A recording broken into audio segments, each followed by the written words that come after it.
7 news जब मैंने दूसरी दफ़ा छोड़ा ना, मुझे ना बड़ा एक अजीब सी एक कैफ़ियत हो जाती थी। मैं ये किन लोगों के साथ क्या बैठ के गुफ्तगू कर रहा हूँ। यानी एक शख्स जो 3 पॉलिटिकल पार्टीज़ घूमा हुआ है, हुँ, वो आके फिर बाकी 2 को बुरा कह रहा है। तो मैं लोगों को क्या प्रेज़ेंट कर रहा हूँ। एक रिटायर्ड ब्रिगेडियर साहब बैठे हुए थे, हुँ, तो मुझे कहते हैं कि देखे ना, अब वोट कास्ट करना चाहिए, मैं भी करके आया हूँ, आप भी करके आए होंगे। मैंने कहा नहीं सर, मैंने वोट कास्ट नहीं किया। हुँ, आप कैसी बात कर रहे हैं। वो तकरीबन शाउट करने लग गए, अच्छा। आपने वोट कास्ट नहीं किया, आप पाकिस्तान जो है वो उसके साथ धोखा कर रहे हैं, हुँ, आप पाकिस्तान को जो है वो ये आपका फर्ज है आपके ऊपर वोट कास्ट करना। मैंने कहा हुँ, भाईजान यहाँ पे रुके आप, हुँ, मेरे खाने में ना 4 लोग लिखे हुए हैं, हुँ, मुझे पता है एक शराबी है, हुँ, एक जानी है, एक कातिल है और एक करप्ट है। हुँ, क्यों मैं किसी को वोट दूं? हुँ, लिखे यहाँ पे नन ऑफ दी अबव, हुँ, लाए नोटा का निजाम आप। मैंने कहा लामा साहब, अगर गाली ना दी जाए तो ये ज्यादा बेहतर नहीं है। तेरी बहन दी सीरी क्या होता है? हुँ, मैंने सवाल तो कर दिया। अब लामा साहब ने कहा कि मैंने तो कभी ऐसा नहीं कहा, और वो मैंने प्रोग्राम कर लिया। प्रोग्राम खत्म हुआ तो मैं स्टूडियो से बाहर निकला तो मुझे लोगों ने कहा यार आज तो तू आखिर ही कर देती है। आपकी नज़र में जो है कामयाब ज़िंदगी है या कामयाबी है, उसको हासिल करने का क्या तरीका है? बड़ा सादा सा फार्मूला। ढोल बजाओ। नहीं नहीं, ढोल तो बजाएं आप, लेकिन वो ढोल रब के सामने बजाएं हाय! सबसे पहले। यार क्या खूबसूरत बात।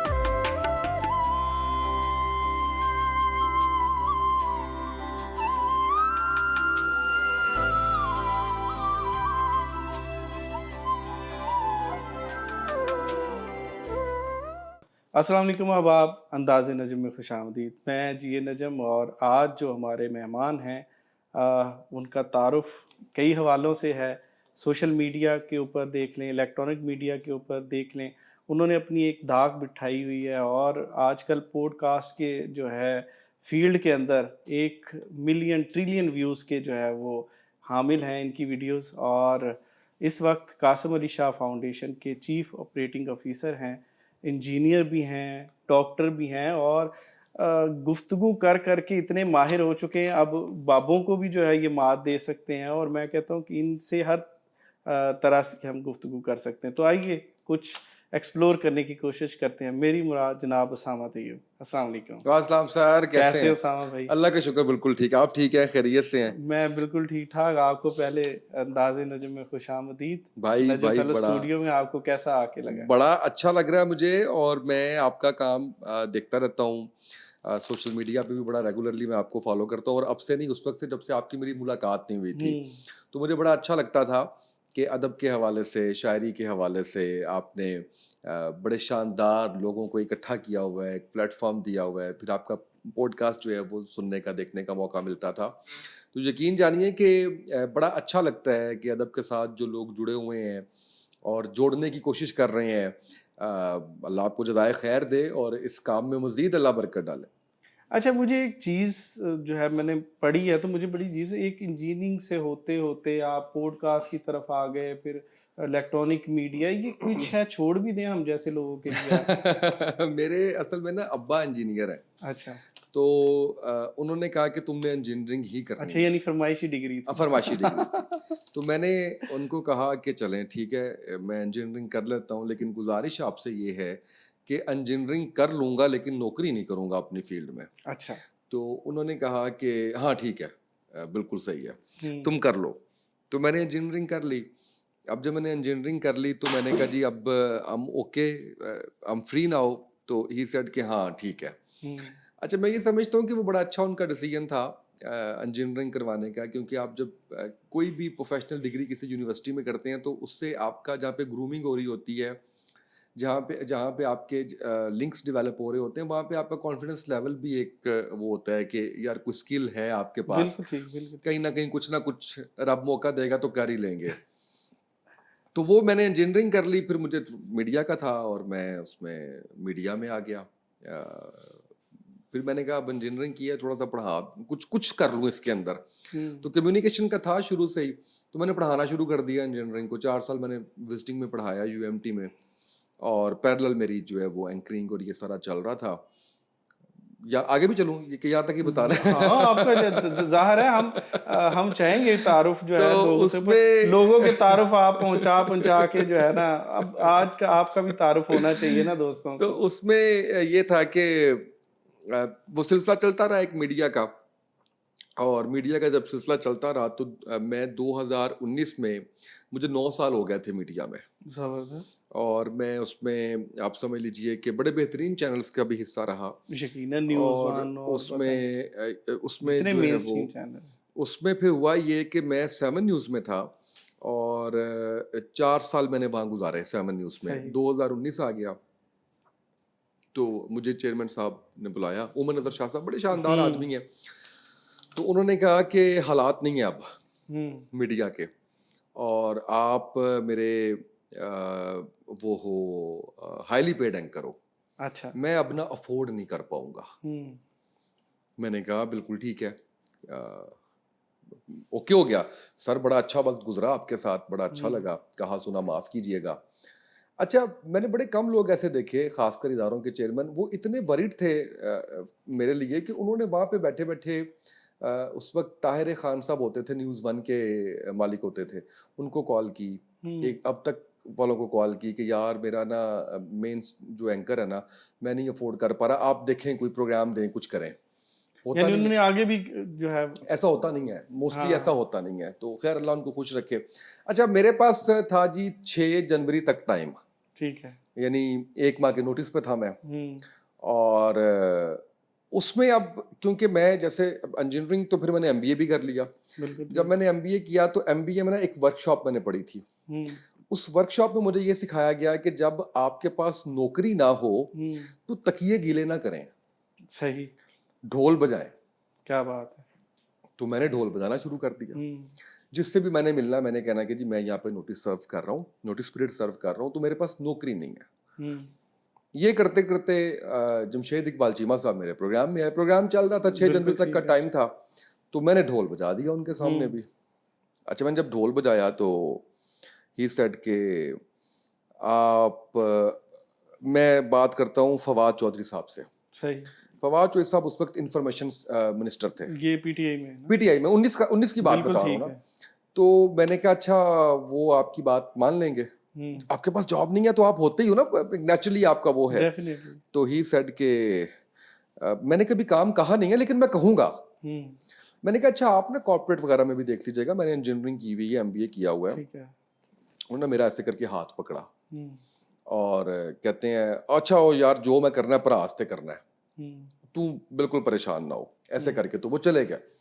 उसके बाद दोबारा हमारी मुलाकात हुई तो कहते हैं कि तुम मेरे साथ ना चलो, मैं एक जगह पे जाना है, घर से होके वहाँ जाएंगे, रास्ते में बात करेंगे, मैं बिजी बहुत ज़्यादा हूँ। सही। मैं उनके साथ चला गया, घर गया, घर जाके कहते हैं कि अच्छा चलो हम यहीं पे बात कर लेते हैं, मैं तुम्हारे लिए मेरे पास 2 ऑप्शन है। हम्म। नंबर 1 ये कि मैं तुम्हें थोड़ा सा काम दे दूं हम्म। और उसके थोड़े से पैसे दे दूं, ठीक है।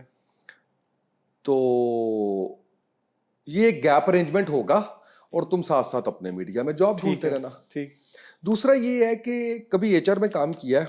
मैंने कहा नहीं सर, पढ़ा हुआ है, किया नहीं है, इवन उसको एमएस को भी पढ़ाया हुआ है लेकिन प्रैक्टिकली काम नहीं किया। कहते दूसरी मेरे मेरे पास तुम्हारे लिए ऑप्शन ये है कि तुम अपना करियर कॉर्पोरेट में डेवलप करो, ठीक है। मेरे पास हेड ऑफ एचआर की सीट खाली है, हम्म। तो तुम उस पर आ जाओ, लेकिन फिर पीछे मुड़ के मीडिया को नहीं देखना।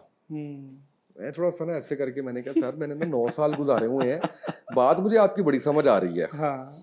और मीडिया वाली बात जो है वो कहते सोच लो, कोई नहीं, आराम से उसको तसल्ली से सारा कुछ हम तय कर लेंगे बिल्कुल सारा ठीक कुछ। है। मैंने कहा अच्छा सर ठीक है। दोबारा हमारी जब अगली मुलाकात हुई तो मैंने कहा सर मैंने सोच लिया है, इतनी मुझे रब ने अकल दी हुई है कि मुझे एक अच्छी अपॉर्चुनिटी मिल रही है, तो मैं अपने शौक की खातिर अपने बीवी बच्चों को सफ़र ना करवाऊँ। ठीक है। तो सर आप मेरा ख्याल है मैंने इतनी तफसील से कभी ये बातें कभी किसी कहीं नहीं बयान नहीं, नहीं की। यकीनन हम सुनना चाहेंगे ये तो बातें। मैंने कहा कि सर मैं एक तो कॉर्पोरेट की ऑप्शन को अवेल करना चाहूँगा।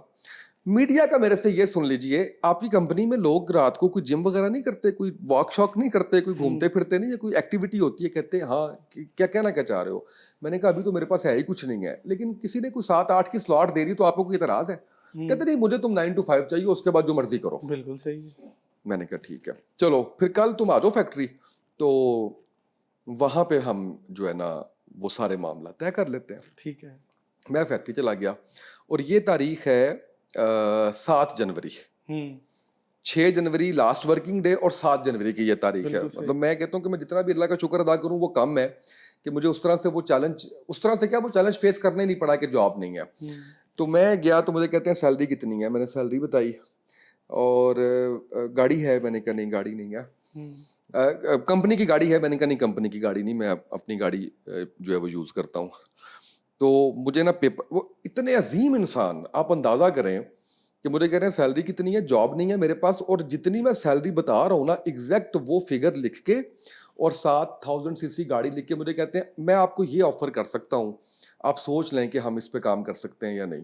और क्या चाहिए। यानी मैं वो कह रहा हूँ, मैं मेरे मोहसिन है, मैं तो ये कहता हूँ मुझे एक उन्होंने प्लेटफॉर्म दिया और वो सारा अल्लाह उनके लिए आसानियां पैदा करे और उनको खुश रखे। तो वहां से कॉर्पोरेट का सफर शुरू हुआ। फिर वो जो 3 माह थे ना, वो जो रगड़ा लगा मुझे, क्योंकि मैं बिल्कुल। 2,000 एम्प्लॉयज की कंपनी, 650 उस पे जो है वो गाड़ी पे मुलाजमीन थे, गाड़ियां मेरे पास, एक्सपेंस मेरे पास, हायरिंग फायरिंग मेरे पास, परफॉर्मेंस अप्रेजल मेरे पास, 21 से 20 लोगों की टीम जो जिसको मैंने देखना था। फिर सेल्स टीम को देखना, जो सेल्स टीम वैसे ही बड़ी ताकतवर होती है, किसी भी कंपनी में पैसे ऐसे ही लेके है। आ रही है। तो वो कमाऊ तीन पुत्र ना। तीन यस कमाऊ पुत्र, तो वो 3 माह जो है ना जी, वो आप समझ लीजिए कि लग समझ गई एक दफा। 3 माह बाद मैंने कहा जी अब मैं ही हेड ऑफ HR हूँ और मेरा प्रोबेशन खत्म होना है, तो आपने फैसला करना है, तो मुझे बताएं मुझे कि क्या आप। तो कहते हैं ओ ये तुम कैसी बातें कर रहे हो। उन्होंने 2-3 फिक्रे बोले तो मुझे बड़ा, मैंने उसको इंजॉय किया। मुझे कहते हैं you are adding value to my company, ठीक है। और दूसरा उनका फिक्रा था कि you are exceeding my expectations. जबरदस्त। तो मैंने कहा sir thank you so much, मैंने ये सुनने के लिए दिन रात मेहनत भी की है और दुआ भी की है कि आपने एक ब्लाइंड ट्रस्ट किया मेरे पे। तो ये एग्जैक्ट ये वर्डिंग थी, मैंने कहा आपने मेरे पे ब्लाइंड ट्रस्ट किया, तो आप, मैं ये दुआ करता था कि मैं सुरखरू हो जाऊं। तो कहते हैं नहीं नहीं नहीं, बिजनेसमैन ब्लाइंड ट्रस्ट कभी नहीं करता, वो देख लेता है। सही। तो सर ये वहां से वो सिलसिला हुआ, 4.5 साल फिर मैंने वहां पे काम किया। देन शाह साहब के साथ हम, मेरी 8 बजे की स्लॉट होती थी 7 न्यूज़ में, शाह साहब की 7 बजे स्लॉट होती थी। सही। तो शाह साहब का हुक्मनामा आया कि इधर आ जाए। मैं फिर चीमा साहब के पास गया, मैंने कहा जी इस तरह से ये अपॉर्चुनिटी और ये सारा कुछ है, तो इजाज़त लेने आया हूँ। तो वो सारा उन्होंने मेरे से पूछा कि अच्छा क्या बेनिफिट्स हैं, क्या चीज़ें हैं, सारा कुछ ये वो सब, मतलब तसल्ली की ना कि बंदा वो। सही। तो फिर मैं इधर फाउंडेशन आ गया। तो अब दरमियान में चलता रहा मीडिया। ठीक है। उसके अंदर दोबारा 7 ने भी बुला लिया, स्लॉट दे दी मुझे, पब्लिक ने भी बुला लिया, पब्लिक में भी मैं करंट अफेयर्स करता रहा।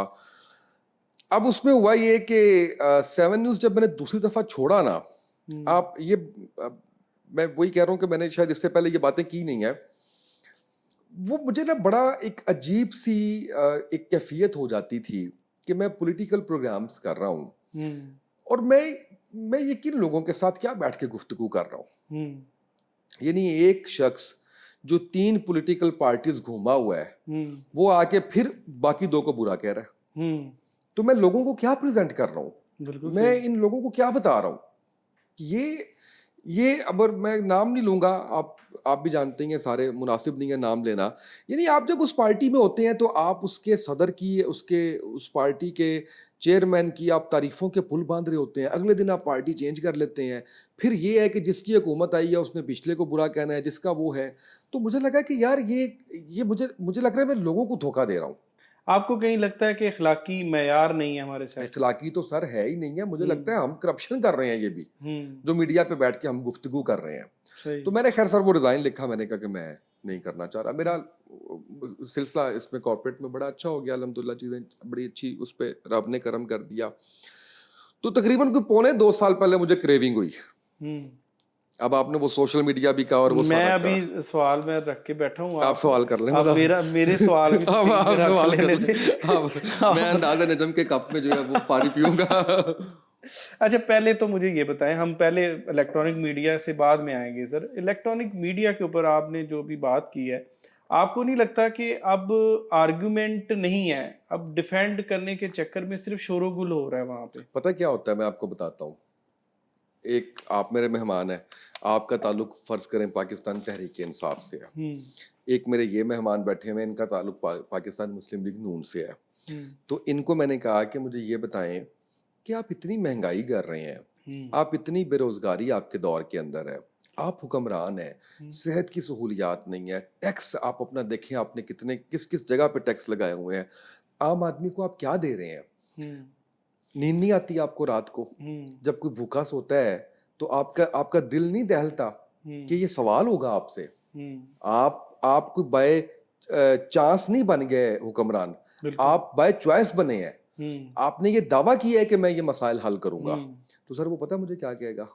इनसे पूछें, इन्होंने खराब किया है सारा कुछ। ठीक है। इनसे पूछें, ये इन्होंने महँगाई की है। हुँ, भाई आप इसलिए कर रहे हैं कि उन्होंने किया है, तो हुँ, फिर लोगों ने आपको क्यों वोट दिया? बिल्कुल ठीक। लोगों ने आप पे क्यों एतमाद किया? हुँ, तो सर वो जो इखलाकी और वो सारी चीज़ें हैं ना, वो तो पीछे रह जाती हैं। हम हुँ, झूठ बोलते हैं, हुँ, बड़ी शिद्दत से हम झूठ बोलते हैं। हुँ, हम पूरा सच नहीं बोल सकते, हम हकीकत नहीं बयान। अब देखिए ना, अब आप मुझे ये बताइए, एक साबका चेयरमैन एफबीआर, हुँ, वो जब चेयरमैन होते हैं एफबीआर के, तो उनका क्या काम है? उनका काम ये है कि टैक्स नेट नेट को बढ़ाएं, ज़्यादा से ज़्यादा लोगों को आप उसके अंदर लेके आएं ठीक। और टैक्स की ब्रैकेट को आप इन्हेंस करें, और वो लोग जिन जो टैक्स नेट में नहीं है उनको लेके आना, यानी हुँ, बिजनेस कम्युनिटी बहुत ज़्यादा जो टैक्स चोरी कर, भाईजान वो जब अपना ओहदा छोड़ते हैं तो वो पाकिस्तान के सबसे बड़े कॉलम में अखबार में इतना बड़ा कॉलम लिख देते हैं हुँ, कि पाकिस्तान के टैक्स नेट ऐसे बेहतर होगा। हुँ। भाई आप क्या करते रहे हैं वहां बैठ के? लेकिन अपनी सीट पे बैठ के क्या कहते ये रहे एक हैं? इलेक्शन भी तो मामला है ना। इलेक्शन में हर दफा जो भी हुक्मरान बनता है, अपोजिशन कहती है धांधली से बना है। अब तो ये फॉर्म 47 और 45 की भी एक अजीब सी बहस चल रही है। देखिए, मैं वही कहता हूँ कि इलेक्शन धांधली से हो रहा है, इलेक्शन मैनेज्ड हो रहा है, इलेक्शन जिस तरह से भी हो रहा है, लोग कौन है? हम ठीक ही है है, ना, आप और बिल्कुल। हम ही है ना। हम दावा करके ही आते हैं। अरे भाई, आपको कभी किसी ने क्यों नहीं कहा कि आए आपको मिनिस्टर बनाते हैं? हुँ, आप इंटरेस्ट शो नहीं करते ना। आप बिल्कुल शायद सही। ये समझते हैं, या मैं शायद ये समझता हूँ कि हमारी कैपेसिटी नहीं है। हुँ, हम शायद जवाब ही नहीं दे सकते। हुँ, रब को ही जवाब नहीं दे सकते। बिल्कुल उसको ऐसे। तो छोड़ दें कि हमने क्या हुँ, करना है।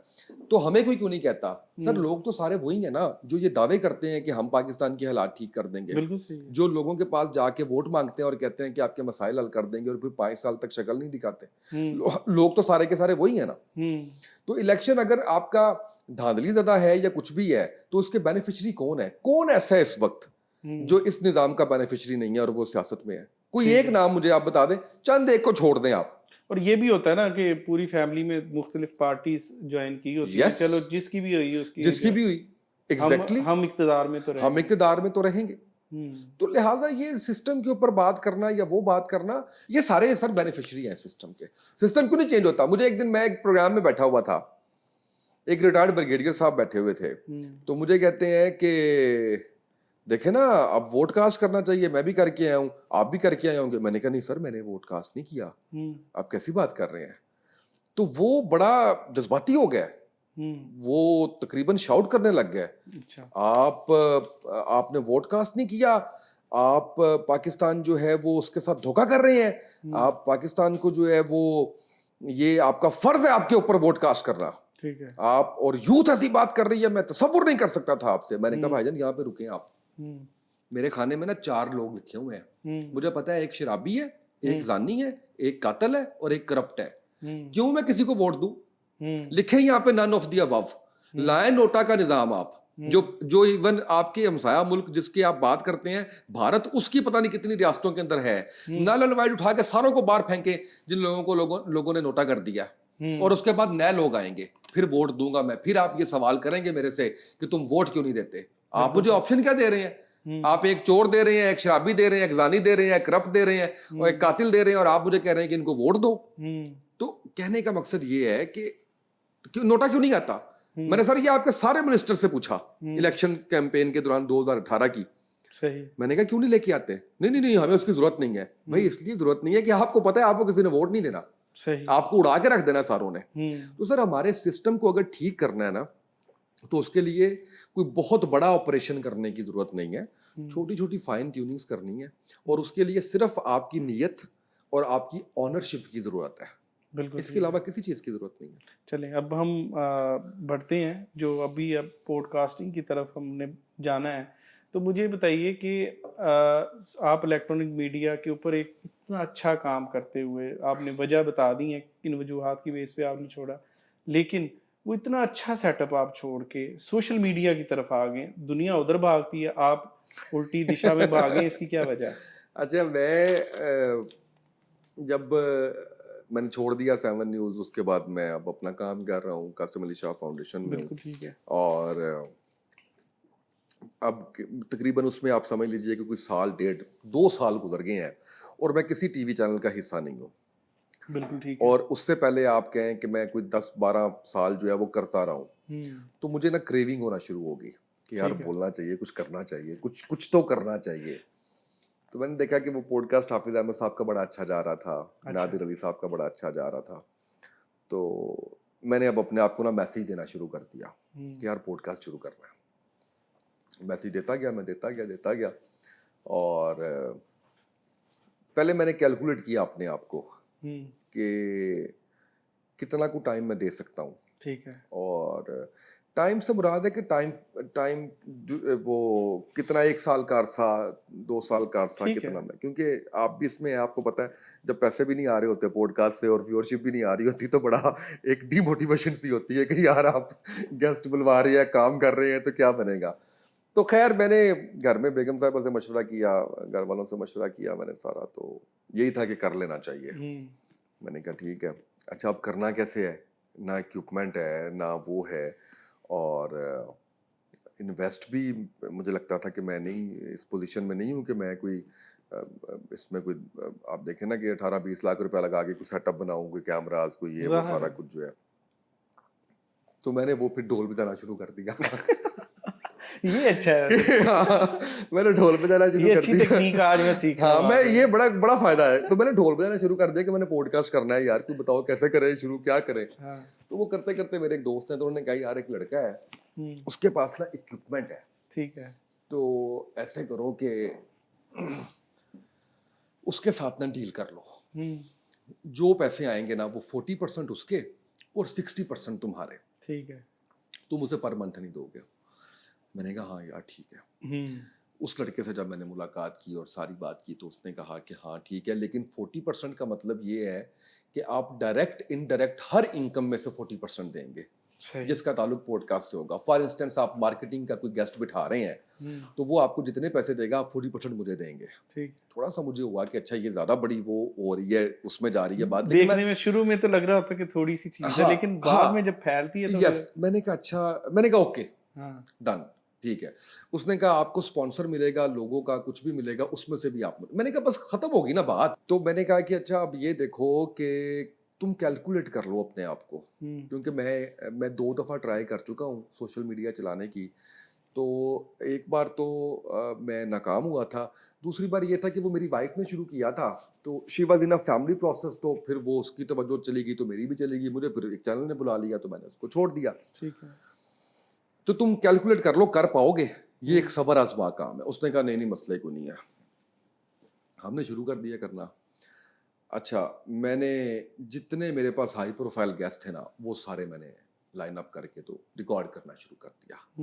अब मैंने एक को कॉल की, बड़ा नाम, कहा मैं 3 लाख रुपया लेता हूँ, तेरा नाम से पॉडकास्ट होगा, तू आगे करेगा तो 1 रुपया नहीं लूंगा, किसी और को ना भेजी मेरे पास। मैंने कहा जी डन हो गया, मैं आ रहा हूँ, मुझे बताए किधर आना है। अच्छा, वो हमने करना शुरू कर दिया। बाई देन 1.5 महीने बाद वो लड़का कहता है कि उसने फोन उठाना छोड़ दिया मेरे गेस्ट लाइन अप, बुरे हालात और बड़ा वो। मैंने कहा यार ये क्या बनेगा। खैर जी, वो पता ये चला जिस बंदे के थ्रू आया था उसी ने उसको बताया कि नहीं मुझे आप 50,000 रुपया महीना देंगे तो मैं करूंगा, मैं नहीं कर सकता। मैंने फिर ढोल बजाना शुरू कर दिया। Back to work. तो सर जी दोस्त हैं, उन्होंने किसी ने कहा कि मेरा स्टूडियो है उधर आ जाओ, वहां पे मैंने करना शुरू कर दिया। ये किस ईयर की बात है? सर 2.25 साल पहले तो पॉडकास्ट शुरू किया, ठीक है। तो 1.5 माह बाद ही ये हो गया, 4-5 माह बाद वहां पे किया। यानी फिर 22-23 में शुरू किया ना? मैंने 5 नवंबर 2023 को हाय। मेरा जो है वो पहला पॉडकास्ट लगा था। वाह। तो साद भाई का किया था मैंने, साद रिजवी साहब का। ये मतलब आप समझे मार्च अप्रैल में। खैर वो चलते चलते अब उसमें क्या था, मैंने हाफिज साहब को कॉल करनी, हाफिज अहमद साहब को। मैंने कहा हाफिज साहब यार कोई नहीं व्यूअरशिप आ रही, 6 ਮਹੀਨੇ ਲੱਗ ਗਏ ਨੇ, ਤੁਸੀਂ ਕਹਿ ਰਹੇ ਸੋ ਆ ਜਾਏਗੀ ਆ ਜਾਏਗੀ।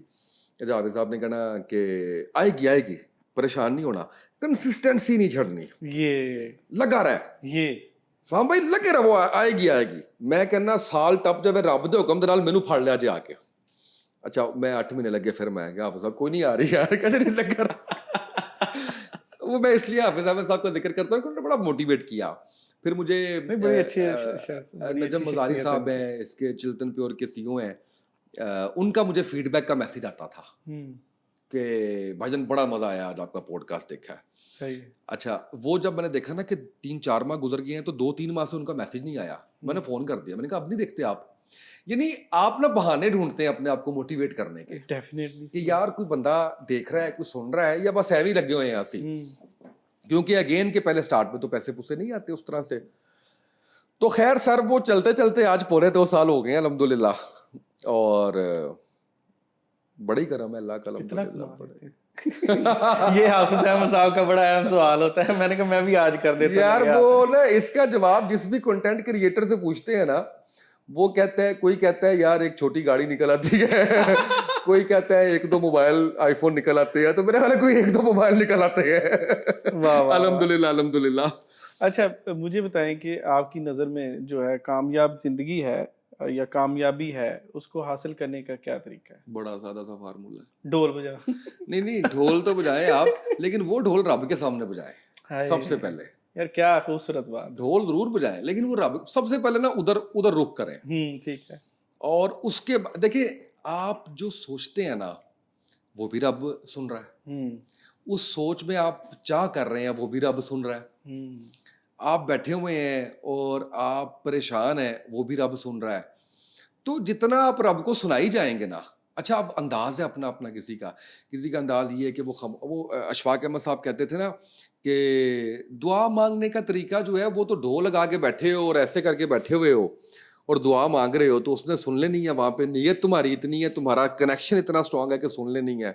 लेकिन ऐसे का हाथ करके दुआ मांगना भी वो भी अल्लाह को बड़ा पसंद है। आप जिस भी तरीके से मांगते हो रब उसको सुनता है। देखिए ना हमें बचपन से पढ़ाया गया है कि जूती का तस्मा भी टूट जाए तो रब से मांगे। हम कितना को मांगते हैं? बिल्कुल सही। हम नहीं मांगते, मुझे लगता है हम नहीं मांगते। दुआ के ना नजम भाई आपको पता होगा कि 3 दर्जे हैं। सबसे जो कम तरीन दर्जा है ना, ये मैं आपको मफहूम सुना रहा हूँ हदीस का, जो सबसे कम तरीन दर्जा है वो ये है कि हू बहू दुआ कबूल हो गई। ये सबसे कम तरीन दर्जा है। फिर इससे जो अफजल दर्जा है वो ये है कि आपके ऊपर कोई परेशानी कोई मुश्किल आनी है, वो आपने दुआ आपने किसी और चीज की मांगी हुई है, रब ने वो दुआ नहीं कबूल की, वो परेशानी हटा ली आपसे। बिल्कुल ऐसे। ये सबसे अफजल दर्जा ये है, आपकी दुआ कबूल ही नहीं हुई, आपके ऊपर से कोई परेशानी भी नहीं हटाई गई, आखिरत में उसका अजर मिलना है। इरफान वारिस का शेर है, रब्बा एक दुआ कीती सी मेरे काम दा की बने है। वाह वाह। अच्छा ये मैं देखें, इंसान और बंदे के ताल्लुक को कोई दूसरा नहीं समझ सकता। बिलाशुबा जो आपके रब से ताल्लुक है ना, मैंने समझ नहीं सकता। वो फार्मूला ही हर किसी, ये अलग अलग है ना, 7 अरब इंसानों के थंब इम्प्रेशन अलग अलग है ना, शक्लें अलग अलग है ना, वज़ा आवाज हर चीज वज़ा कता सब अलग अलग है ना, तो वो कनेक्शन भी रब के साथ जो है ना वो हर एक का अलग अलग है भाई। सुभान अल्लाह। मुझे ये कहना कि किसी से पूछ के रब से ये करो मुझे समझ नहीं आती। मुझे लगता है नियत कर लो, रब बता देता है क्या करना है। बिल्कुल सही। और मुझे एक और बात लगती है, मैं आपको बताऊं, आप कभी किसी कामयाब शख्स को ना स्ट्रगल करते हुए कामयाबी की तरफ जाके ना ऑब्जर्व करें, या सबसे पहले आप ये कर लें कि आप 6-7 मशहूर और अमीर लोगों को ना आप ऑब्जर्व कर लें। ठीक है। बड़ा कीनली ऑब्जर्व करें। नजम भाई ये पॉसिबल ही नहीं है कि आपको उनमें मुख्तलिफ बेहतरीन खसूसियात ना मिले। कोई ना कोई चीज ऐसी होगी कि आप कहेंगे यार वड्डा आदमी है। वो क्या है, वो हर किसी की डिफरेंट हो सकती है। कोई ऐसा होगा जो रात को माँ के पाँव धो के पीता होगा, कोई ऐसा होगा जो बाप के पाँव धो के पीता होगा, कोई ऐसा होगा जो डेड ऑनेस्ट और सच्चा होगा, कोई ऐसा होगा जो रब से बड़ा डरता होगा, कोई ऐसा होगा जो रब के नबी सल्लल्लाहु अलैहि वसल्लम से बड़ा प्यार करता होगा, कोई होगा जो उसके बंदों से बड़ा प्यार करता होगा, कोई होगा जो उसके बंदों का ख्याल रखता होगा। कोई ना कोई आपको चीज नजर आएगी और आप कहेंगे कि अच्छा ए गल ए तां दिता रब ने इनू, अंदर से आपके वो निकलेगी। और आप किसी को अगर तरक्की करते हुए देखें ना, तो मुझे ये लगता है, मेरी जो ऑब्जर्वेशन है वो ये लगती है कि जो आप स्ट्रगल कर रहे होते हैं ना, उसमें अल्लाह आप में वो कामयाबी की चीजें डाल रहा होता है। यानी वो आप में कोई बुराई है ना, वो निकाल रहा होता है, आप में अच्छाइयां डाल रहा होता है। बिल्कुल ठीक। और मुझे नहीं पता, वो वासिफ अली वासिफ साहब कहते हैं कि हम जिंदगी को नहीं जान सकते, मौत को क्या जानेंगे। वाह। तो मुझे नहीं पता मौत का, लेकिन मुझे ये पता है, मुझे लगता है, मेरा दिल कहता है, पता नहीं अब इसके ऊपर कोई फतवा ना आ जाए, मेरा दिल कहता है कि रब ना आपसे उस वक्त तक आपकी जान नहीं निकालता जब तक वो आपको इस तरह से नहीं कर देता कि आपके गुनाह बख्शे जाए। देखे ना, रब बहाने ढूंढ रहा है। मैं ये क्यों बात करता हूं, मैं ये बात इसलिए करता हूं, मैंने ऐसे लोगों को देखा है जो बज़ाहिर हमें गुनाहगार लगते थे, सर कोई ऐसा काम करवा दिया कि नजर आ गया कि ये शहीद हुआ है, सर बख्शा गया। मेरा दीन कह रहा है ना। ठीक है। मैंने ऐसे लोगों को देखा है जिनको बज़ाहिर हमें वो गुनाहगार लगते थे, सर उन्होंने आखिरी वक्त एड़ियां रगड़ रगड़ के बीमारी जो है वो काटी। रब ने कहा जितनी ये बीमारी काटेगा इससे गुनाह जड़ते जाएंगे। बिल्कुल सही। तो मुझे लगता है हम ना एक उस लम्हे का इंतजार कर रहे हो, ये जिंदगी मुझे लगता है एक उस लम्हे का इंतजार है जिसमें हमारी बख्शिश होनी है और रब ने उठा लेना। क्या बात। ये एक मुफस्सिल रवायत है जिसमें एक मरतबा हज़रत जिब्राइल अलैहिस्सलाम अल्लाह ताला के हुक्म से नबी करीम सल्लल्लाहु अलैहि वसल्लम के पास आए और आप सल्लल्लाहु अलैहि वसल्लम ने महसूस किया कि वो कुछ परेशान है। तो आप सल्लल्लाहु अलैहि वसल्लम ने अर्ज़ किया कि जिब्राइल क्या मामला है, आज तुम परेशान क्यों लग रहे हो। तब हज़रत जिब्राइल अलैहिस्सलाम ने फरमाया, ए महबूब कुल, अल्लाह पाक ने मुझे हुक्म दिया था कि मैं जहन्नुम का मुशाहिदा करूं, मैंने वहाँ देखा तो उससे गमगीन हो गया। उन्होंने आगे बताया कि जहन्नुम के 7 दर्जे हैं, सबसे निचला दर्जा यहाँ मुनाफिकीन को रखा जाएगा, छठा दर्जा मुशरिकीन को रखा जाएगा, पांचवा दर्जा जो लोग सूरज और चांद की परस्तिश करते हैं उनको रखा जाएगा, चौथा दर्जा आतिश परस्त लोग, तीसरा यहूद को रखा जाएगा, दूसरा ईसाइयों को, पहला सबसे ऊपर वाला दर्जा मेरी यानी कि रसूल सल्लल्लाहु अलैहि वसल्लम की उम्मत के गुनाहगार लोगों को रखा जाएगा। जब आप सल्लल्लाहु अलैहि वसल्लम ने सुना कि हत्ता कि आप सल्लल्लाहु अलैहि वसल्लम की उम्मत के गुनाहगार भी जहन्नुम में जाएंगे, तो आप सल्लल्लाहु अलैहि वसल्लम इंतहाई गमगीन हो गए। 3 दिन तक आप सल्लल्लाहु अलैहि वसल्लम मस्जिद में नमाज पढ़ने के बाद हुजरा में जाकर दरवाज़ा बंद करके अल्लाह से दुआ फरमाते थे कि या अल्लाह मेरी उम्मत, या अल्लाह मेरी उम्मत के गुनाहगारों पर रहम फरमा, उन्हें जहन्नुम से निजात अता फरमा। सहाबा किराम रज़ियल्लाहु अन्हु हैरान थे कि रसूल सल्लल्लाहु अलैहि वसल्लम इस गम में तशरीफ़ लाते और गहरे अंदाज से अल्लाह से दुआ फरमाते। तीसरी रात जब सैयदना अबू बकर, उमर और सलमान फ़ारसी रज़ियल्लाहु अन्हु ने सलाम के बावजूद जवाब न पाया, तब आप सल्लल्लाहु अलैहि वसल्लम ने अपनी नूरे नज़र बेटी हज़रत फ़ातिमा रज़ियल्लाहु अन्हा को दाखिल वहाँ पे भेजा, जिन्होंने अंदर जाकर हालात बयान किए। आप सल्लल्लाहु अलैहि वसल्लम ने फरमाया कि जिब्राइल ने मुझे बताया है कि मेरी उम्मत भी जहन्नुम में जाएगी, इसकी फ़िक्र मुझे गमज़दा किए हुए है। मैं अल्लाह के हजूर सजदे में जाकर रोता हूँ और दुआ करता हूँ, अल्लाह उम्मती या रब्बुर रहीम, या अल्लाह मेरी उम्मत पर रहम करो, उन्हें जहन्नुम से निजात अता फरमा दीजिए। और इसी असना में अल्लाह ताला ने वही नाज़िल फरमाकर इरशाद फरमाया, बेशक तुम्हारा रब तुम्हें अता करेगा और तुम राज़ी हो जाओगे। तो हम उस नबी की उम्मत हैं, इससे बड़ी खुशकिस्मती क्या हो सकती है हमारी कि जो हमारे लिए, यानी आज देखें ना 1400 साल गुजर गए हैं, तो हमारे आने वाली उम्मत सबके लिए उस नबी ने इतनी दुआ और इतना जो है वो परेशानी और गम का इजहार जो है वो किया हुआ है।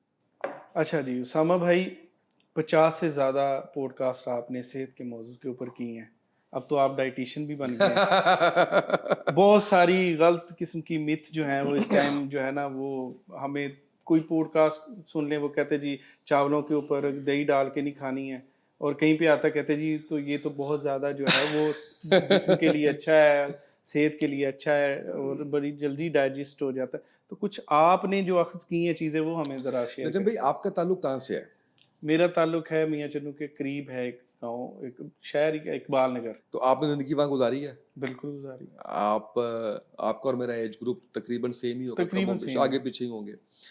तो हमारे जो बड़े हैं, हम्म, उनको उनका लाइफ़स्टाइल देखा है आपने? बिल्कुल देखा है। उनमें कोई बीमारियाँ देखी हैं आपने ऐसी जो आजकल के दौर में? बिल्कुल भी नहीं।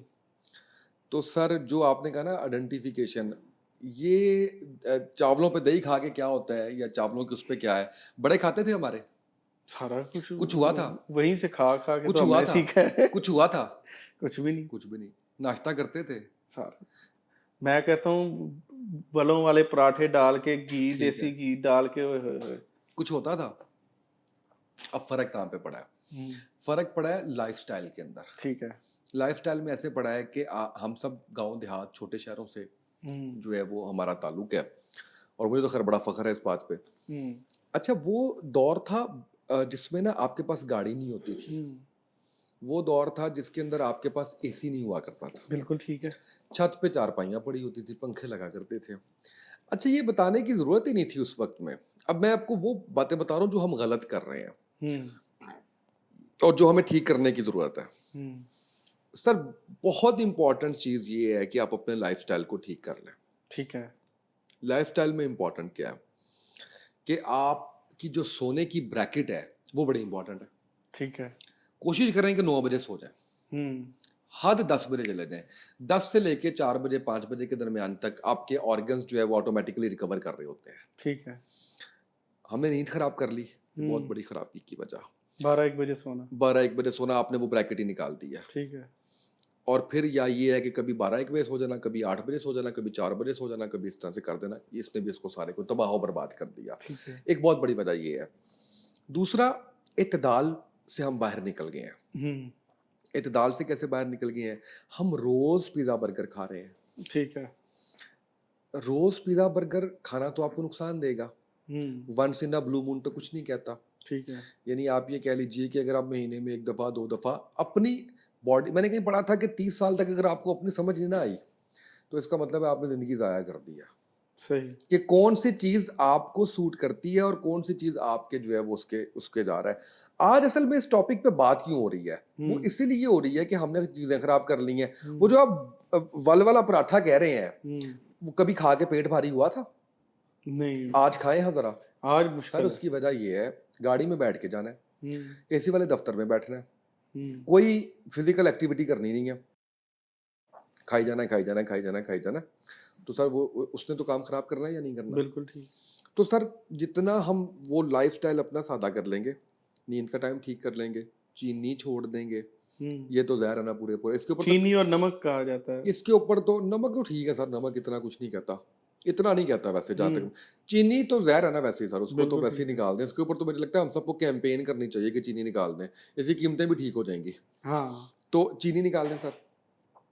चाय बहुत ज़्यादा पीते हैं तो थोड़ा मुनासिब पी लें आप। मैं बिल्कुल नहीं कहूँगा चाय ज़हर है, हम्म, क्योंकि ये भी कहा जा रहा है कि चाय ज़हर है। मैंने जितना रिसर्च किया ना उसके बाद मुझे नहीं लगा कि चाय ज़हर है।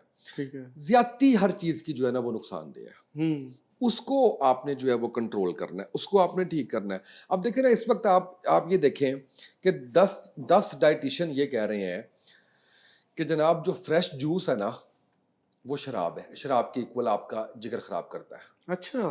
आपने नहीं सुना? नहीं, मैं तो आप ओए ही होए तो, होए होए होए होए, सर आप देखे तो सही। मैं इसीलिए मैंने कहा आज जो है आपसे ये निचोड़ ले लेते हैं सारी सर वो चीजों कह को। रहे हैं कि जो फ्रेश जूस है अच्छा। वो आपके जिगर को ऐसे नुकसान पहुंचाता है जैसे आपने फ्रेश जूस का एक गिलास पिया या आपने शराब का एक गिलास पिया। अच्छा। फिर वो कह रहे हैं कि जो फ्रेंच फ्राइज है हाँ। वो एक सिगरेट के मुताबिक नुकसान करता है। अच्छा। अच्छा, ये डरा भी रहे हैं, सारा कुछ है, लेकिन सर फ्रेश जूस के ऊपर तो आ गया कि मतलब आपको कम इस्तेमाल इसलिए करना चाहिए कि वो वैसे ही उसमें शुगर लेवल इतना हाई हो जाता है और वो सारी चीज़ें हो जाती हैं। हम ज़्यादा डरा रहे हैं इस वक्त, मुझे ये लगता है। हम्म, इतना डराने की ज़रूरत नहीं है, चीज़ों को मुनासिब और नॉर्मल रख के करना चाहिए।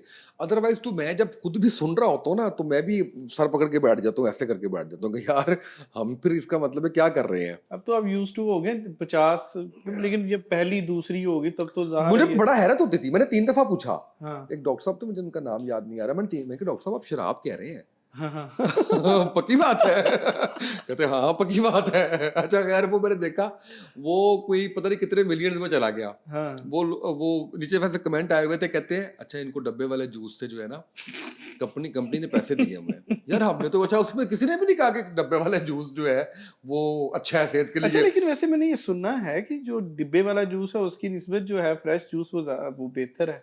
फ्रेश जूस बेहतर है हाँ, या डब्बे वाला जूस बेहतर है? डब्बे वाले जूस से फ्रेश जूस बेहतर है। नहीं, डब्बे वाले जूस से फ्रेश जूस बेहतर है, यस।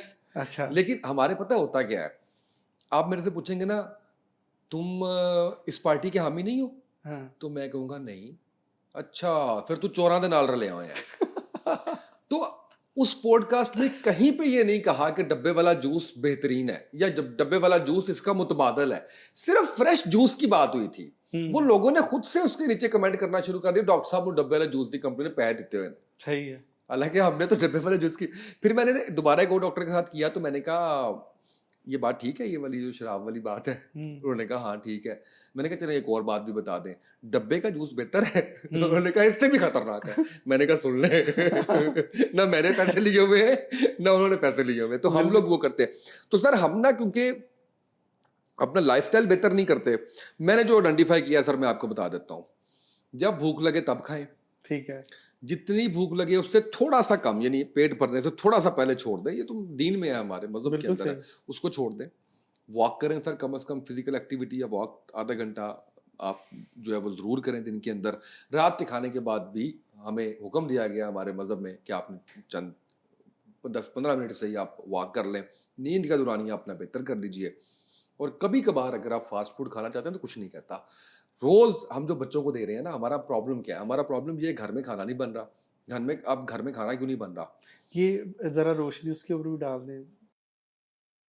ब्रांड का हम नाम नहीं भी लेते, ये सर वो तो, कोल्ड ड्रिंक्स हम कह लेते अच्छा हैं। वो तो मैं इसलिए जिक्र नहीं कर रहा कि वो तो मुझे लगता है एस्टैब्लिश हो गया है कि ये बहुत बहुत शदीद खतरनाक है। हम्म। कोल्ड ड्रिंक्स आपकी बहुत शदीद खतरनाक है, चाहे वो पाकिस्तानी ब्रांड है, चाहे वो इंटरनेशनल ब्रांड है, चाहे वो कोई भी है। क्योंकि उसके अंदर जितनी आपके वो शुगर डाली होती है, जितने उसके अंदर कार्बोहाइड्रेट्स जितने वो नुकसानदेह होते हैं, शायद ही कोई और चीज़ जो है वो नुकसानदेह होती हो। आपको मैं बात बताऊँ, मेरा बेटा 8.5 साल का है ठीक है। और सर उसने कोल्ड ड्रिंक नहीं चखी आज तक। ये तो आपने जो है एक डिफरेंट इंफॉर्मेशन दी है। उसका क्या हुआ कि हमने शुरू से ना उसको तो उस इसको पे, मीडिया से दूर रखा हुआ है। नहीं मीडिया से दूर नहीं रखा। बड़ा सर मीडिया क्यों कहते हैं आप, मैं हाँ आपको बताता हूँ। जब हम कोल्ड ड्रिंक सर्व करते हुए दिखा रहे होते थे उसको, हाँ छोटा था ये, तो उसको कहते थे कि this is not for you, ये अडल्ट्स के लिए है। हाँ। तो उसको समझ आ गई कि अच्छा ये बड़ों की चीज़ है। ठीक है। अच्छा अब जब वो बड़ा हुआ और उसके, आप मीडिया कह रहे हैं, मीडिया छोड़ें, उसके कज़न छोटे थे, जब वो गट गट करके पी रहे थे तो मेरे लिए एक नया चैलेंज था। ये ज़्यादा है। फिर मैंने उनके माँ बाप को बिठाया, हम्म। मैंने कहा मैं इसको ख़राब नहीं कर सकता। अब मेरे पास एक ही चांस है ये कहने का कि आपका बेटा जो है ही इज़ डर्टी बॉय, ये पी रहा है। हम्म। तो मैं कहा गुस्सा ना करे अजय। हाँ। तो फिर उसने जब मेरे से सवाल किया कि वो मेरे से छोटा होकर कोल्ड ड्रिंक पी रहा है, तो मैंने कहा ही इज़ डर्टी बॉय, हम्म। ये अच्छा बच्चा नहीं है जो ये कोल्ड ड्रिंक पी रहा। हम्म। तो वो उसको, मुझे नहीं पता नफ्सियात में, ये ठीक है यानी मुझे तो समझ आया, मैंने कर दिया। ठीक है। तो वो अब तो मुझे लगता है कि उसको वो है ही नहीं है, कि वो कहता नहीं ये तो है ही नहीं, पता नहीं आप लोग क्या कर रहे हैं, this is not for me, और आप कितने क्या कर रहे हैं, खतरनाक हो रही है और वो सारा कुछ है। लेकिन आपको भी छोड़नी पड़ती है फिर घर में, ये भी बड़ा जरूरी ये है। भी है वैसे। तो सर वो मीडिया तो बात की बात है, सबसे पहले आपके घर के अंदर आप कैसे, कजन्स के अंदर कैसे आप जो है वो उसको करेंगे। तो ये इतनी खतरनाक है कि मेरे बच्चे ने चखी भी नहीं हुई अल्हम्दुलिल्लाह। तो कहने का ये है कि सर ये सारी जो चीज़ें हैं, कोल्ड ड्रिंक्स हैं, मीठा है, बेकरी आइटम्स हैं, इनका हद से ज़्यादा इस्तेमाल जो है वो ख़तरनाक है। वो कहीं लिए आप जो है। ओकेजनली सर, पहले भी चलता था, अब भी चलता है। तो मुझे याद है पहले भी जब मेहमान आया करता था, कोल्ड ड्रिंक्स आ जाया करती थी, लेकिन ये नहीं होता था कि फ्रीज़र भरे हुए हैं आपके और आपको दोपहर और रात की रोटी हज़म नहीं होनी उसके बगैर। ये खतरनाक है। अच्छा अब इसकी वजह से मसाइल क्या आ रहे हैं? इसकी वजह से सर पेट बढ़ रहे हैं, वेट बढ़ रहे हैं, बच्चियां जल्दी बालिग हो रही हैं, बच्चे जल्दी बालिग हो रहे हैं। शुगर के भी यही वजह है। शुगर की भी यही वजह है, आपको शुगर हो रही है। आप देखें सर, मैं आपको बताऊं कि मेरे पास फैक्ट्स एंड फिगर यहाँ पे मौजूद थे, मैं अभी निकाल लेता हूँ और मैं आपको बताता हूँ, अगर मुझे वो मिल जाते हैं। शुगर के ऊपर आपने क्योंकि बात कर दी है, तो मैं इसमें निकाल लेता हूँ। मैंने पता नहीं वो भेजे कहाँ हुए थे। तो सर आप हैरान रह जाएंगे कि हमारे साथ हो क्या रहा है, हम कहाँ खड़े हुए हैं आज। बिल्कुल सही। और इससे पहले हमने कभी शुगर का सुना नहीं था। हम्म। ब्लड प्रेशर सर, यही सारी की सारी वजूहात हैं आपकी। अच्छा, मैंने एक चीज़ वैसे आइडेंटिफाई की है और वो ये है कि आपका जो गट है ना, हम्म। आपका स्टमक है, उसको ठीक कर लें, आपके आधे से ज़्यादा मामला जो है वो ठीक हो जाते हैं। वैसे भी कहा जाता है 72 बीमारियों की जो है वो जड़ ही जो है वो मैदा है, कि बिल्कुल अगर ऐसे ही वहाँ है वो नहीं सही तो 72 सर बीमारियां। जी। इस वक्त के जो अदादो शुमार हैं, 3.5 करोड़ आपकी आवाम जो है वो शुगर का शिकार है। उफ, 3.5, और 3.5 करोड़। 3.5 करोड़ जिसमें से और ये सैंक किस जगह से ये जो है सर्वे है? सर ये मैंने आपके मुख्तलिफ जो रिपोर्ट्स आई हुई है ना, उनको करके एक वो बनाया था। मैं इस पे ठीक। काम कर रहा हूँ और कोशिश कर रहा हूँ। हम्म। हमारी इवन फाउंडेशन इस पे काम कर रही है, हम लोग इस पे कर रहे हैं। ये सर 3.5 करोड़। 3.5 करोड़, और सर अल्लाह। इसमें सैकड़ों अफराद ऐसे हैं जिनके रोजाना अज़ा काटे जा रहे हैं, खासकर पाँव काटे जाते हैं शुगर के अंदर। हम्म। ठीक है, तो पहले तो नहीं होता था, अभी हो रहा है, डाइट की वजह से हो रहा है। हम्म। ये सारी की सारी जो चीज़ें हैं, इसके साथ साथ अगली जो मैं आपको चीज़ बताऊंगा वो ये है कि आप अगर फिजिकल एक्टिविटी नहीं करते तो आप सोचना छोड़ दें ये वाली बात। शुरू में कुछ नहीं होता सर, ये पहले 20-25 साल कुछ नहीं होता आपको, आप कहते हैं ठीक है आप सारा कुछ है। आहिस्ते आहिस्ते जैसे जैसे आपकी उम्र बढ़ती चली जाती है ना, उसमें मसाइल क्या आ रहे हैं, मैं मसाइल के ऊपर था, मैं शुगर तक पहुंचा था सर। शुगर के बाद आप देखें आपकी जो, कल मुझे मैंने एक गायनाकोलॉजिस्ट के साथ प्रोग्राम किया, ठीक है। डॉक्टर नीना जमील। मुझे उनका सोर्स नहीं पता, लेकिन उन्होंने मुझे जो बताई है ना, फिगर बताई है सर, मेरा एकदम से ना मुझे समझ नहीं आ रही थी। सर वो कह रही हैं कि आपकी तकरीबन 5 से 6 करोड़ बच्चियां, खवातीन इस वक्त पीसीओएस का शिकार हैं। उफ। 5 से 6 करोड़। हम्म। उसकी वजह से आगे फर्दर मसाइल, फर्टिलिटी के मसाइल, बाकी मसाइल, हार्मोनल इम्बैलेंस, पेट बढ़ जाना, चेहरे पे बाल निकल आना, ये सारा कुछ ये इस वजह से हो रहा है। तो सर जी ये अगर आप लाइफस्टाइल ठीक कर लें तो काफ़ी कुछ ठीक हो जाता है आपका। हम्म। ज़िंदगी मौत तो अल्लाह के हाथ में, जितनी है उतनी लिखी हुई है, वो उस तरह से है। मैं ये नहीं कहता कि ज़िंदगी आपकी बढ़ जाएगी और वो सारा कुछ हो जाएगा, मेरे ईमान का हिस्सा है कि जितना लिखा हुआ है रब ने उतना गुजार के जाना है। लेकिन आप सेहतमंद रहेंगे, बिल्कुल सही है। आप बीमारियों से बचे रहेंगे, आप बिल्कुल इन ठीक हो चीज़ों गए। से जो है वो निकलते रहेंगे, और नेचुरल चीज़ें लें। देखिए ना, धूप में बैठे ये अपने यहाँ पे, ये इनको, इन जोड़ों को यहाँ पे अपने टखनों को धूप लगवाएं दिन में, सुबह सुबह 6 बजे जब कच्ची धूप होती है, वो 10 मिनट बैठे ना उसमें, सर विटामिन आपका पूरा हो जाएगा। हम्म। आप ये जो जितने भी विटामिन ले रहे हैं, ये सारे के सारे तो आपके फ्रूट्स और सब्जियों में मौजूद है ना। हम्म। आप तो सिर्फ एक ही चीज़ खा रहे हैं और वो चिकन है। हम्म। हर चीज़ में वो डाल रहे हैं या खाली वो खा रहे हैं आप। अब आपने जो लफ्ज इस्तेमाल कर दिया वो ये भी था कि कहते जी चिकन मत खाएं, मुर्गी खाएं। हाँ, वो मैं वैसे एक हकीम साहब से मिला था, मैं पॉडकास्ट तो नहीं कर सका उनके साथ। वो कहते हैं कि देखे ना, ना वो मुर्गी है ना वो मुर्गा है, हाँ। चिकन क्या है। मैंने कहा पता नहीं, मुझे तो नहीं पता क्या है। कहते नहीं, ना वो मुर्गी है ना वो मुर्गा है। फिर उसका वो जो फीड उसको जो करवाते हैं, जिस तरह से वो सारा कुछ तो है, वो बड़ी हल क्या है खतरनाक है। इसका? मतलब सर नेचुरल हम जिंदगी ना तो गुजारें अफोर्ड सर। कर से, हर बंदा तो अफोर्ड नहीं कर सकता, तो कहाँ से वो जो है। क्या चीज़ नहीं अफोर्ड कर सकता सर, बताएं मुझे। मतलब देसी मुर्गी पहली बात तो ना यहाँ खाएं पे सर, मिलनी मिलनी यहाँ पे जो सर है जी ना खाएं। ना जरूरी खाएं। जरूरी है, हम्म। मुझे बताएं जरूरी है।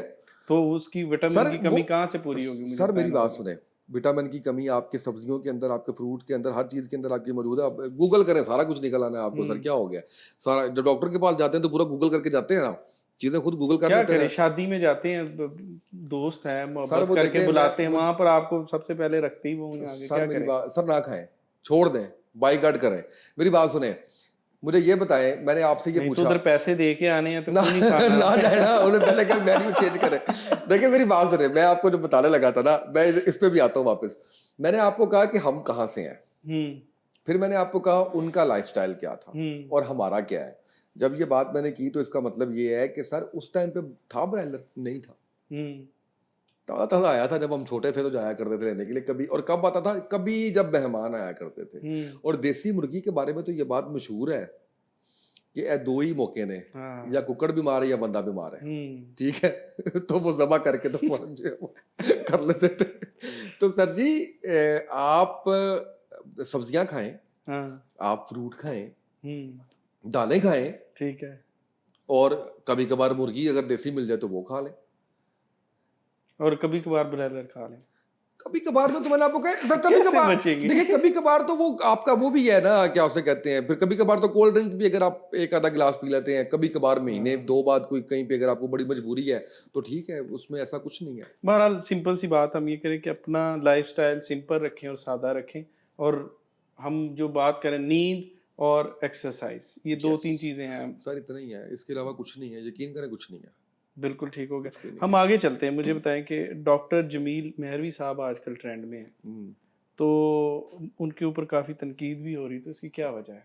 अच्छा, उसकी वजह ये है कि मेरे बड़े अच्छे वैसे उनके साथ ताल्लुकात हैं, हम्म। उनके ऊपर जो तनकीद हो रही है मैं वो देख भी रहा हूँ। हम्म। मेरे पॉडकास्ट में भी मुझे काफ़ी ज़्यादा रिबटल आए उसके ऊपर।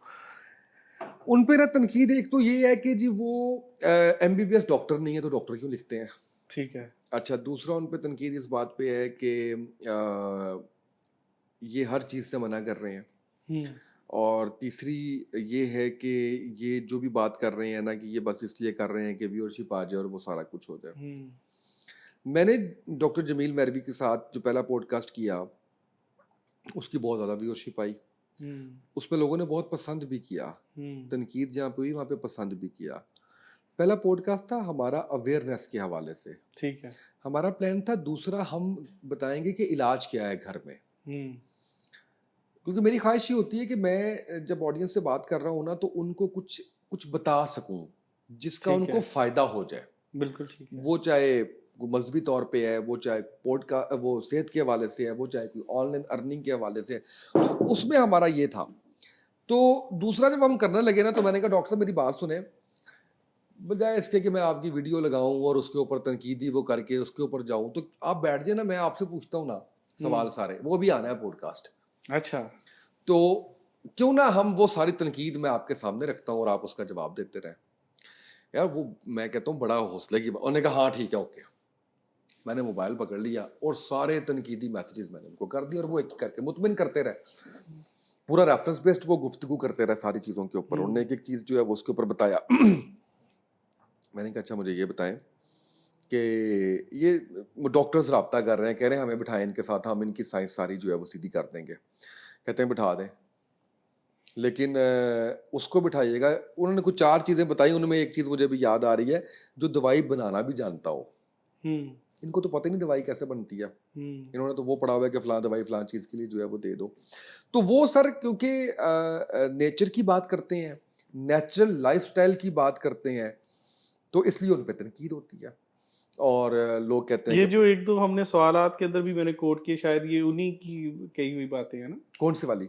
ये जो चावल और दही वाली है उन्हीं सर। की है, हाँ, उन्हीं हाँ, की है। उन्हीं उन्हीं की हाँ, बात उन्हीं हुई की थी। है। और वो नहीं, वो चाय को भी ज़हर कहते हैं। हाँ। मैं कहा डॉक्टर साहब मैं तो पी रहा हूँ। हम्म।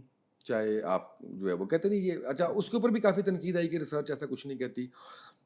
फिर उन्होंने एक मेरे पॉडकास्ट में बात की कि जापान में ना ओवन बैन कर दिया गया है। हम्म। वो नीचे लाइन लग गई जापानियों की।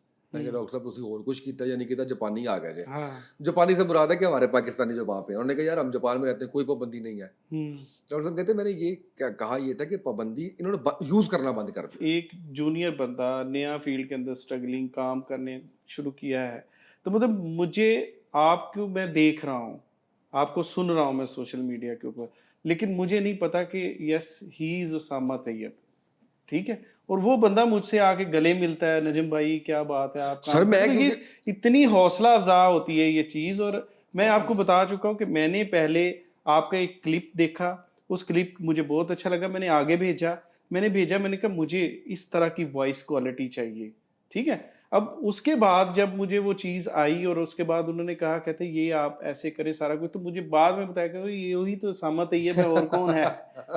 तो ये चीज़ें हैं। तो ये मैं समझता हूँ कि ये बड़ा अहम होती है चीज़, कि नए लोगों को हौसला अफजाई करनी, नहीं, हम लोग ना उनको अप्रिशिएट करना। हम लोग कंजूस बहुत हैं। हाँ। वो हाफिज अहमद साहब कहते हैं कंटेंट क्रिएटर को कंटेंट क्रिएटर का पता ना हो ये गलत है। हाँ, ये पता बट होता है, माने ना माने। सर देखिए ऐसे मैं, ही मुंह मोड़ लेना। हाँ अच्छा, हाँ, आप कहाँ पे काम करते हैं, यस कौन सा आपका को चैनल हाँ है? यस, अच्छा। सिर्फ अपने आप को बड़ा पेश कर। भाई मैं आपको बता रहा हूँ कि मैं आपको फॉलो कर रहा हूँ, मैं आपको देख रहा हूँ, मुझे खुशी हो रही है हम्म। कि यार आप मुख्तलिफ आपकी महफिलें अदब की चल रही होती हैं, उसमें मुख्तलिफ डोमेन्स के अंदर लोगों को मैं देख रहा होता हूँ, तो मुझे बड़ा अच्छा लग रहा होता है कि यार इस दौर के अंदर भी कोई अदब को डिजिटलाइज करने की कोशिश कर रहा है, बिल्कुल नई नस्ल के लिए करने की कोशिश कर रहा है। तो मैं आपको जानता था, मैं आपको पहचानता था, और जब उस दिन आप आए हमारे ऑफिस में तो मैं बिल्कुल आपको जो है वो खुद आके आपको मिला और मैंने कहा कि मैं आपका वो काम का बहुत बड़ा फैन हूँ, मुझे बड़ा अच्छा लगता है। तो सर हम कंजूसी क्यों करते हैं, उससे क्या हो जाएगा? सही बात है। यानी उससे उससे हम नहीं बड़े होंगे सर। हम्म।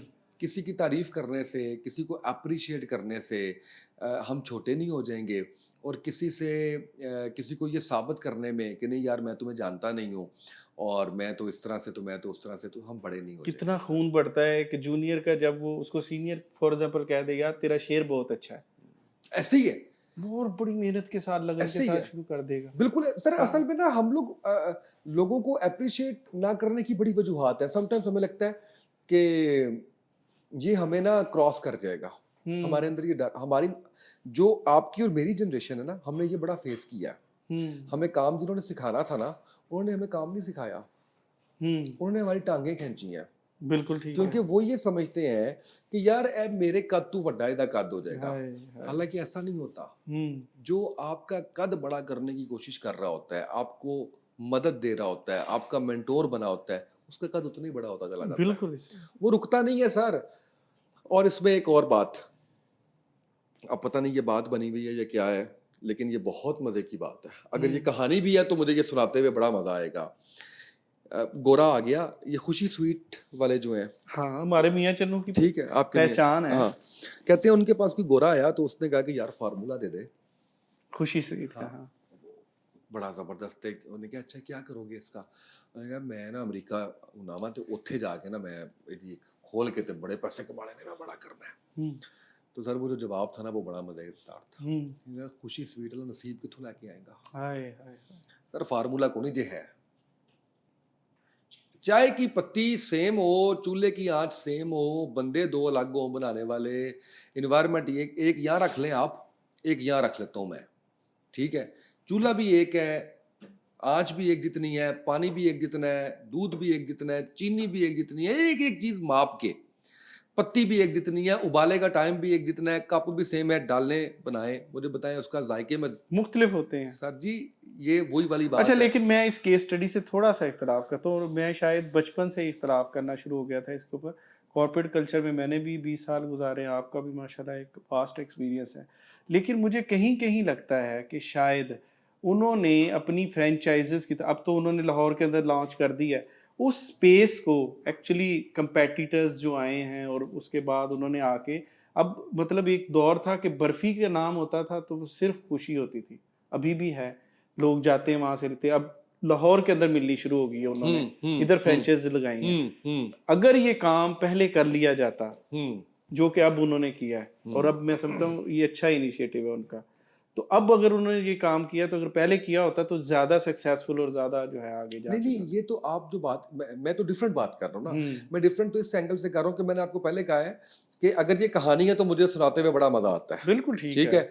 तो मैं तो उसको वो नसीब से जोड़ने की बात कर रहा हूँ। देखिए ना, बिल्कुल सही। आप और मैं इकट्ठे पॉडकास्ट शुरू करें, हमारे मेहमान सेम हो, हमारे प्लेटफॉर्म सेम हो, हमारा कंटेंट लगने का टाइम सेम हो, सर कोई गारंटी नहीं है इस चीज की कि फर्क एक है, आगे इसमें निकल कोई दो जाएगा राय एक पीछे रह जाएगा। यहाँ पे हुआ ऐसे कि बहुत सारे शोरा हैं, उनका कलाम जो है बहुत अच्छा कलाम और बड़ा अच्छा शायर, जब इधर आके उसने वो चीज़ पढ़ी है तो पता चलता है वो वायरल हो गई है, ठीक है। पता चलता हमारे प्लेटफॉर्म पे भी पढ़ के गया है, किसी और जगह पर पढ़ी है लेकिन वो वायरल हो गई। तो मैंने ये किस्मत ऐसी ही है। मैंने बिल्कुल। ना जब पॉडकास्ट अभी बिल्कुल आगाज में था ना, तो मुझे मुनीर अहमद पॉडकास्ट करते हैं और थिंक डिजिटल के सीईओ हैं, बड़े प्यारे दोस्त हैं मेरे। तो हम डिस्कस कर रहे थे कंटेंट क्रिएटर्स को, तो उसमें एक और पॉडकास्ट करते हैं लाहौर से, उनका नाम उन्होंने लिया, वो हाफिज अहमद नहीं थे। तो कहते हैं यार हर बंदा ना उनका बड़ा पूछता है कि वो कितने पैसे चार्ज करता है पॉडकास्ट के। हम्म। मैंने कहा हाँ यार ये मेरे से भी पूछते हैं लोग। तो कहते यार साढ़े बारह च नहीं पूछता। हम्म। पुरानी बात मैं आपको बता रहा हूँ। तो मैंने कहा यार वो ना उन्हें कबूलियत मिल गई है, हाँ। सानू हो थोड़ा टाइम लगना है, ਅਸੀਂ हम्म। ਲੱਗੇ ਰਵਾਂਗੇ ਤੇ ਸਾਨੂੰ ਵੀ ਕਬੂਲੀਅਤ ਲੱਭ ਜਾਏਗੀ। ये च कोई शक नहीं। ਤੇ ਸਰ ਉਹ ਇੱਕ ਰੱਬ ਦੇ ਕੰਮ ਨੇ ਸਰ। ਉਹਦੇ 'ਚ ਮੈਂ ਸਮਝਦਾ ਕਿ ਜਿੰਨਾ ਮੈਂ ਆਪਣੀ ਗੱਲ ਕਰਨਾ ਸਰ, ਮੇਰੇ ਵਰਗੇ ਗੰਦੇ ਆਦਮੀ, ਮੇਰੇ ਵਰਗੇ ਗੁਨਾਹਗਾਰ ਸ਼ਖਸ ਨੂੰ ਰੱਬ ਇੰਨਾ ਨਵਾਜ਼ ਰਿਹਾ ਹੈ, ਔਕਾਤ ਤੇ ਕहीं ਪਿੱਛੇ ਰਹਿ ਜਾਂਦੀ ਏ, ਇੰਨਾ ਨਵਾਜ਼ ਰਿਹਾ ਅਲਹਮਦੁਲਿਲਾ ਹਰ ਇਤਬਾਰ ਦੇ ਨਾਲ। ਤੇ ਮੇਰੀ ਤੇ ਸਰ ਇਹ ਔਕਾਤ ਨਹੀਂ ਹੈ ਬੰਦਾ ਤੇ ਮੁਤਮਿਨ ਫਿਰ ਕਿੱਥੇ ਜਗ੍ਹਾ ਤੇ ਨਹੀਂ ਹੁੰਦਾ, ਉਹ ਤੇ ਕਿਸੇ ਵੀ ਥਾਂ ਤੇ ਉਹਦਾ ਦਿਲ ਕਰਦਾ ਹੈ ਕਿ ਬਸ ਹੋਰ ਤੋਂ ਹੋਰ ਹੋ ਜਾਏ, ਭਾਵੇਂ ਉਹ ਸ਼ੋਹਰਤ ਹੈ, ਭਾਵੇਂ ਉਹ ਪੈਸਾ ਹੈ, ਭਾਵੇਂ ਇੱਜ਼ਤ ਹੈ, ਭਾਵੇਂ ਉਹ ਕੁਛ ਵੀ ਹੈ, ਭਾਵੇਂ ਮੁਹੱਬਤ ਦੇ ਦਿਲਾਂ ਦੇ ਵਿੱਚ ਕੁਛ ਵੀ ਹੈ, ਉਹ ਇਨਸਾਨ ਤੇ ਰਜਦਾ ਨਹੀਂ ਹੈ, ਉਹਦੇ ਵਾਸਤੇ ਕੋਸ਼ਿਸ਼ ਕਰਦਾ ਰਹਿੰਦਾ ਹੈ। ਲੇਕਿਨ ਅਗਰ ਅਸੀਂ ਇਹ ਵੇਖੀਏ ਨਾ ਕਿ ਅਸੀਂ ਜਦੋਂ ਪੈਦਾ ਹੋਏ ਸਾਂ ਤੇ ਉਹਦੇ 'ਚ ਵੀ ਸਾਡਾ ਕੋਈ ਰੋਲ ਨਹੀਂ ਸੀ। ਅਸੀਂ ਦੁਨੀਆ ਤੇ ਆ ਗਏ ਹਾਂ ਸਰ, ਉਹਦੇ 'ਚ ਵੀ ਸਾਡਾ ਕੋਈ ਰੋਲ ਨਹੀਂ ਹੈ। ਅਸੀਂ ਰੋਟੀਆਂ ਆਪ ਨਹੀਂ ਸੀ ਖਾ ਸਕਦੇ, ਅਸੀਂ ਆਪਣੇ ਆਪ ਨੂੰ ਸਾਫ਼ ਆਪ ਨਹੀਂ ਸੀ ਕਰ ਸਕਦੇ, ਤੇ ਕੌਣ ਵਾਲੀ ਵਾਰਸ ਸੀ ਉਦੋਂ? ਮੈਂ ਜਦੋਂ ਕੋਈ ਮੈਨੂੰ ਕਹਿੰਦਾ ਨਾ ਕਿ ਮੈਂ ਬੜਾ ਜਿਹੜਾ ਉਹ ਪਰੇਸ਼ਾਨ ਆ, ਮੈਂ ਇੰਝ ਕਰ ਲਵਾਂ ਤੇ ਇੰਝ ਹੋ ਜਾਵੇ, ਮੈਂ ਉਂਝ ਇੰਝ ਨਹੀਂ ਕੀਤਾ ਤੇ ਇੰਝ ਹੋ ਗਿਆ, ਤੇ ਮੈਂ ਕਹਿੰਦਾ ਉਦੋਂ ਕੌਣ ਕਰਦਾ ਸੀ? ਉਦੋਂ ਤੇਰੇ ਮੂੰਹ ਦੇ ਵਿੱਚ ਦੁੱਧ ਕੌਣ ਪਾਉਂਦਾ ਸੀ? ਬਿਲਕੁਲ। ਜਾਂ ਮੇਰੇ ਮੂੰਹ ਦੇ ਵਿੱਚ ਦੁੱਧ ਕੌਣ ਪਾਉਂਦਾ ਸੀ? ਤੇ ਸਰ ਉਹ ਗੱਲ ਕਰਨ ਦਾ ਮਕਸਦ ਇਹ ਵੇ ਕਿ ਤੁਸੀਂ ਪਹਿਲੇ ਸ਼ਾਹ ਸਾਹਿਬ ਦੀ, ਮੈਂ ਕਸਮ ਅਲੀ ਸ਼ਾਹ ਸਾਹਿਬ ਦੀ ਇੱਕ ਟ੍ਰੇਨਿੰਗ ਮੈਂ ਅਟੈਂਡ ਕੀਤੀ, ਮੈਨੂੰ ਬੜਾ ਮਜ਼ਾ ਆਇਆ। ਉਹਨਾਂ ਨੇ ਕਿਹਾ ਕਿ ਤੁਸੀਂ ਨਾ ਇੰਝ ਕਰੋ ਕਿ 2015 ਉਹ ਲਿਖ ਲਓ ਆਪਣੇ ਕੋਲ, ਠੀਕ ਹੈ, ਤੇ ਹੁਣ ਮੈਨੂੰ ਦੱਸੋ ਕਿ ਤੁਸੀਂ ਜ਼ਿੰਦਗੀ ਦੇ ਵਿੱਚ 15 ਤੋਂ ਬਾਅਦ 25 ਦੇ ਵਿੱਚ ਕੀ ਗੇਨ ਕੀਤਾ। ਸਰ ਇੰਨੀ ਲੰਮੀ ਲਿਸਟ। ਉਹਨੇ ਕਿਹਾ ਚਲੋ 10 ਸਾਲ ਹੋਰ ਪਿੱਛੇ ਚਲੇ ਜਾਓ, ਹੁਣ ਦੱਸੋ ਕੀ ਗੇਨ ਕੀਤਾ। ਇੰਨੀ ਲੰਮੀ ਲਿਸਟ ਕਰਦੇ ਕਰਦੇ ਉਹਨਾਂ ਕਿਹਾ ਪੈਦਾ ਹੋਇਆ 100 ਤੋਂ। ਉਹਨੇ ਕਿਹਾ ਕਿ ਤੁਸੀਂ ਹਰ ਸਾਲ ਤਰੱਕੀ ਕਰ ਰਹੇ ਹੋ, ਰੱਬ ਤੁਹਾਨੂੰ ਹਰ ਸਾਲ ਨਵਾਜ਼ ਰਿਹਾ ਹੈ, ਔਰ ਸਟਿਲ ਤੁਸੀਂ ਜਿਹੜਾ ਹੈ ਉਹ ਥੈਂਕਲੈਸ ਹੋ। ਬਿਲਕੁਲ ਸਹੀ, ਕਿ ਹਰ ਸਾਲ ਤੁਹਾਡੀ ਜ਼ਿੰਦਗੀ ਦੇ ਵਿੱਚ ਕੁਛ ਨਾ ਕੁਛ ਐਡੀਸ਼ਨ ਹੋ ਰਿਹਾ ਹੈ ਚੀਜ਼ਾਂ ਦਾ, ਤੁਹਾਡੇ ਡੈਜ਼ਿਗਨੇਸ਼ਨ ਵੱਧ ਰਹੇ ਨੇ, ਤੁਹਾਡੀਆਂ ਤਨਖਾਹਾਂ ਵੱਧ ਰਹੀਆਂ ਨੇ, ਤੁਹਾਡੇ ਕਾਰੋਬਾਰ ਵੱਧ ਰਹੇ ਨੇ, ਤੇ ਤੁਸੀਂ ਜਿਹੜਾ ਉਹ ਉੱਥੇ ਬੈਠੇ ਹੋ ਕਿ ਤੁਸੀਂ ਉਹ ਸ਼ੁਕਰ ਹੀ ਨਹੀਂ ਅਦਾ ਕਰਦੇ। ਨਾ ਤੁਸੀਂ ਆਪਣੇ ਇਰਦ ਗਿਰਦ ਵਾਲਿਆਂ ਦਾ ਸ਼ੁਕਰ ਅਦਾ ਕਰਦੇ ਹੋ, ਔਰ ਨਾ ਤੁਸੀਂ ਜਿਹੜਾ ਹੈ ਉਹ ਰੱਬ ਦਾ ਸ਼ੁਕਰ ਅਦਾ ਕਰਦੇ ਹੋ। ਅੱਛਾ ਮੈਨੂੰ ਦੱਸੋ, ਨਾਇਮਾ ਆਪਾ ਜਿਹੜੀਆਂ ਹਨ ਉਹ ਅੱਜ ਕੱਲ ट्रेंडिंग 'ਚ ਹੈ, ਤੇ ਉਹਨਾਂ ਦੇ ਟੋਟਕੇ ਜਿਹੜੇ ਨਾ बड़े मशहूर ने। नईमा आपा से मेरी जो मुलाकात हुई वो ऐसे मेरी एक गेस्ट आई हुई थी, तो शी सेड के मैं नईमा आपा से पॉडकास्ट करवा दूं, तो मैं बड़ा खुश हुआ। मैंने कहा हाँ हाँ ज़रूर करवाएं। मुझे ये था कि वो क्योंकि इस वक्त टॉप ट्रेंड पे चल रही हैं, तो उन्होंने थोड़ा टफ टाइम देना है, ठीक है। तो जैसे वो था ना, हज़रत अली रज़ियल्लाहु अन्हु ने फरमाया था कि ईमान की कैफियत बढ़ती और घटती रहती है। मैं कहता हूँ ऐसे ही मोटिवेशन भी कभी कम होती है, कभी ज़्यादा होती है। तो मेरी ना इन दिनों मोटिवेशन बड़ी डाउन हुई है, बिल्कुल गेस्ट को लेके। यानी मैं बहुत ज़्यादा मेहनत नहीं कर रहा, बहुत ज़्यादा मेहनत नहीं कर रहा है इसमें। तो मैंने कहा चलो अगर हो जाएगा ठीक है, मेरे से ज़्यादा फॉलो अप नहीं लिए जाएंगे। तो वो उन्होंने फ़ोन किया कि अस्सलाम वालेकुम नईमा आपा, मैं इधर आई हुई हूँ उसामा साहब के पॉडकास्ट में, तो आपके साथ पॉडकास्ट करवाना है। तो उन्होंने नंबर दे दिया। नंबर था हैदर भाई का, उनके हस्बैंड का। मैंने उनको कॉल की, उनसे हमारा टाइम तय हो गया। जब वो आए तो मैंने उनको रिसीव किया, ले आया, हमने पॉडकास्ट किया। अब फील ही नहीं हुआ कि वो कोई बहुत ज़्यादा उस तरह से जो है वो इतना अच्छा उनका रवैया और वो सारा कुछ। अच्छा मैंने ये देखा कि वो जो जितनी भी गुफ्तगू कर रही हैं उनके ना ये चीज़ें नस्ल दर नस्ल चलती आ रही हैं। यानी इनकी जो ग्रैंड मदर हैं उनसे इनको ये सारी चीज़ें मिली, वो सारा उनका जो है वो टोटके और ये सारा कुछ है, ठीक है। तो देसी जो चीज़ होती है ना वो वैसे ही बड़ी बेहतरीन है। मुझे ये लगता है कि हम दवाइयों से और इन चीज़ों से अगर बाहर निकल जाते हैं तो उससे अच्छा कुछ भी नहीं है। तो वो बताती हैं और उनको सारा याद भी है, और लोग उनको पसंद भी करते हैं और देखते भी हैं। और देखिए वो जितनी देर से कर रही है ना, ये पॉसिबल नहीं है कि लोगों को उससे फ़ायदा ना हो, सही, वरना तो इतना रिबटल आता है कि वो बंदा वैसे ही वो उसमें जो है वो चला जाता है। अच्छा मेरा एक्सपीरियंस ये था कि मेरी कोई 15 to 20% ऑडियंस उनके आने के बाद इंडिया से आई है, सही। यानी इतना लोग उनको पसंद करते हैं वहाँ पे, इतना पसंद करते हैं कि छोड़ बात दें। तो उनके जो उनका मुझे जो सबसे अच्छा लगता है कि वो बिल्कुल डाउन टू अर्थ, हम्बल। और आपको मैं बताऊं कि उन्होंने अपना ब्रांड जो है वो उनका है, तो बड़ा उन्होंने ज़ीरो से सारा स्टार्ट करके बड़ा माशाल्लाह जो है वो चीज़ें उनकी बेहतर जा रही हैं। और इस वक्त तो वो पूरे वो उसमें है ना कि हैदर भाई से फिर बड़ा ताल्लुक बन गया। हैदर फिर राव फैसल के भाई निकल आए, सगे राव फैसल के साथ हमने काम किया हुआ है मीडिया के अंदर जो है वो उसमें, तो बड़ा अच्छा है कि उनके साथ जो है वो ताल्लुक और वो चीज़ें हैं। बाकी ये है कि उनके जो टोटकों के हवाले से आप अगर स्पेसिफिकली जो है वो पूछ रहे हैं, फायदा हम यही देख रहे हैं कि यार एक दो आप इस्तेमाल करके देखें, फिर देखते हैं कि क्या बनता है। चले फिर हम ये इस्तेमाल करने के बाद दोबारा नहीं इसको इस्तेमाल। वो मेरे पास ना वो इनको एक ऑयल पड़ा हुआ है, मैंने वो अभी शुरू करना है वो ठीक है। जैसी वो उसके कोई जैसी कुछ होता है मैं बताता हूँ आपको। अभी चलिए। वैसे मुझे वैसे लग रहा है कि ठीक, वैसे भी ठीक ही है वैसे भी मुझे लगता है कि ठीक ही है बाल जो है वो। क्या बात है। अच्छा मुझे तो इंजीनियर मिर्ज़ा साहब जो हैं बड़ा कंट्रोवर्शियल जो है मजहबी पॉइंट ऑफ व्यू से उनको देखा जाता है, तो आपकी 2 पॉडकास्ट हुई उनके साथ। तो मुझे बताएं कि ये क्या वजह है, उनको लोग क्यों ज़्यादा कंट्रोवर्शियल समझते हैं या क्या है? वो कि बकौल उनके कि वो जो है सिर्फ़ और सिर्फ़ जो कुरान और हदीस के अंदर जो चीज़ें हैं, वही वो कह रहे जी मैं आगे लोगों तक पहुँचाता हूँ। तो आपने कैसा पाया? क्या आपकी राय क्या है इस बारे में? जब हम उनसे मिले बतौर इंसान तो he is just a fantastic human being. ठीक है। उनका आप कह लीजिए कि उनकी आवभगत करना, उनका जो है वो सुनना बात को और वक़्त देना, यानी ये नहीं है कि आप अगर उनके पास गए हैं हर किसी को दे देते हैं। तो अच्छा वो उनके दे तो वो देते हैं, हाँ, लेकिन उसमें प्रॉब्लम ये है कि वो लाइन बहुत लंबी लगी होती है, यानी कोई हर वक़्त उनके पास कोई 40 की जो है वो लिस्ट होती है। ठीक है, तो वो फिर वन बाय वन चलता रहता है, ठीक है। वन बाय वन जो है वो मामला चलता रहता है।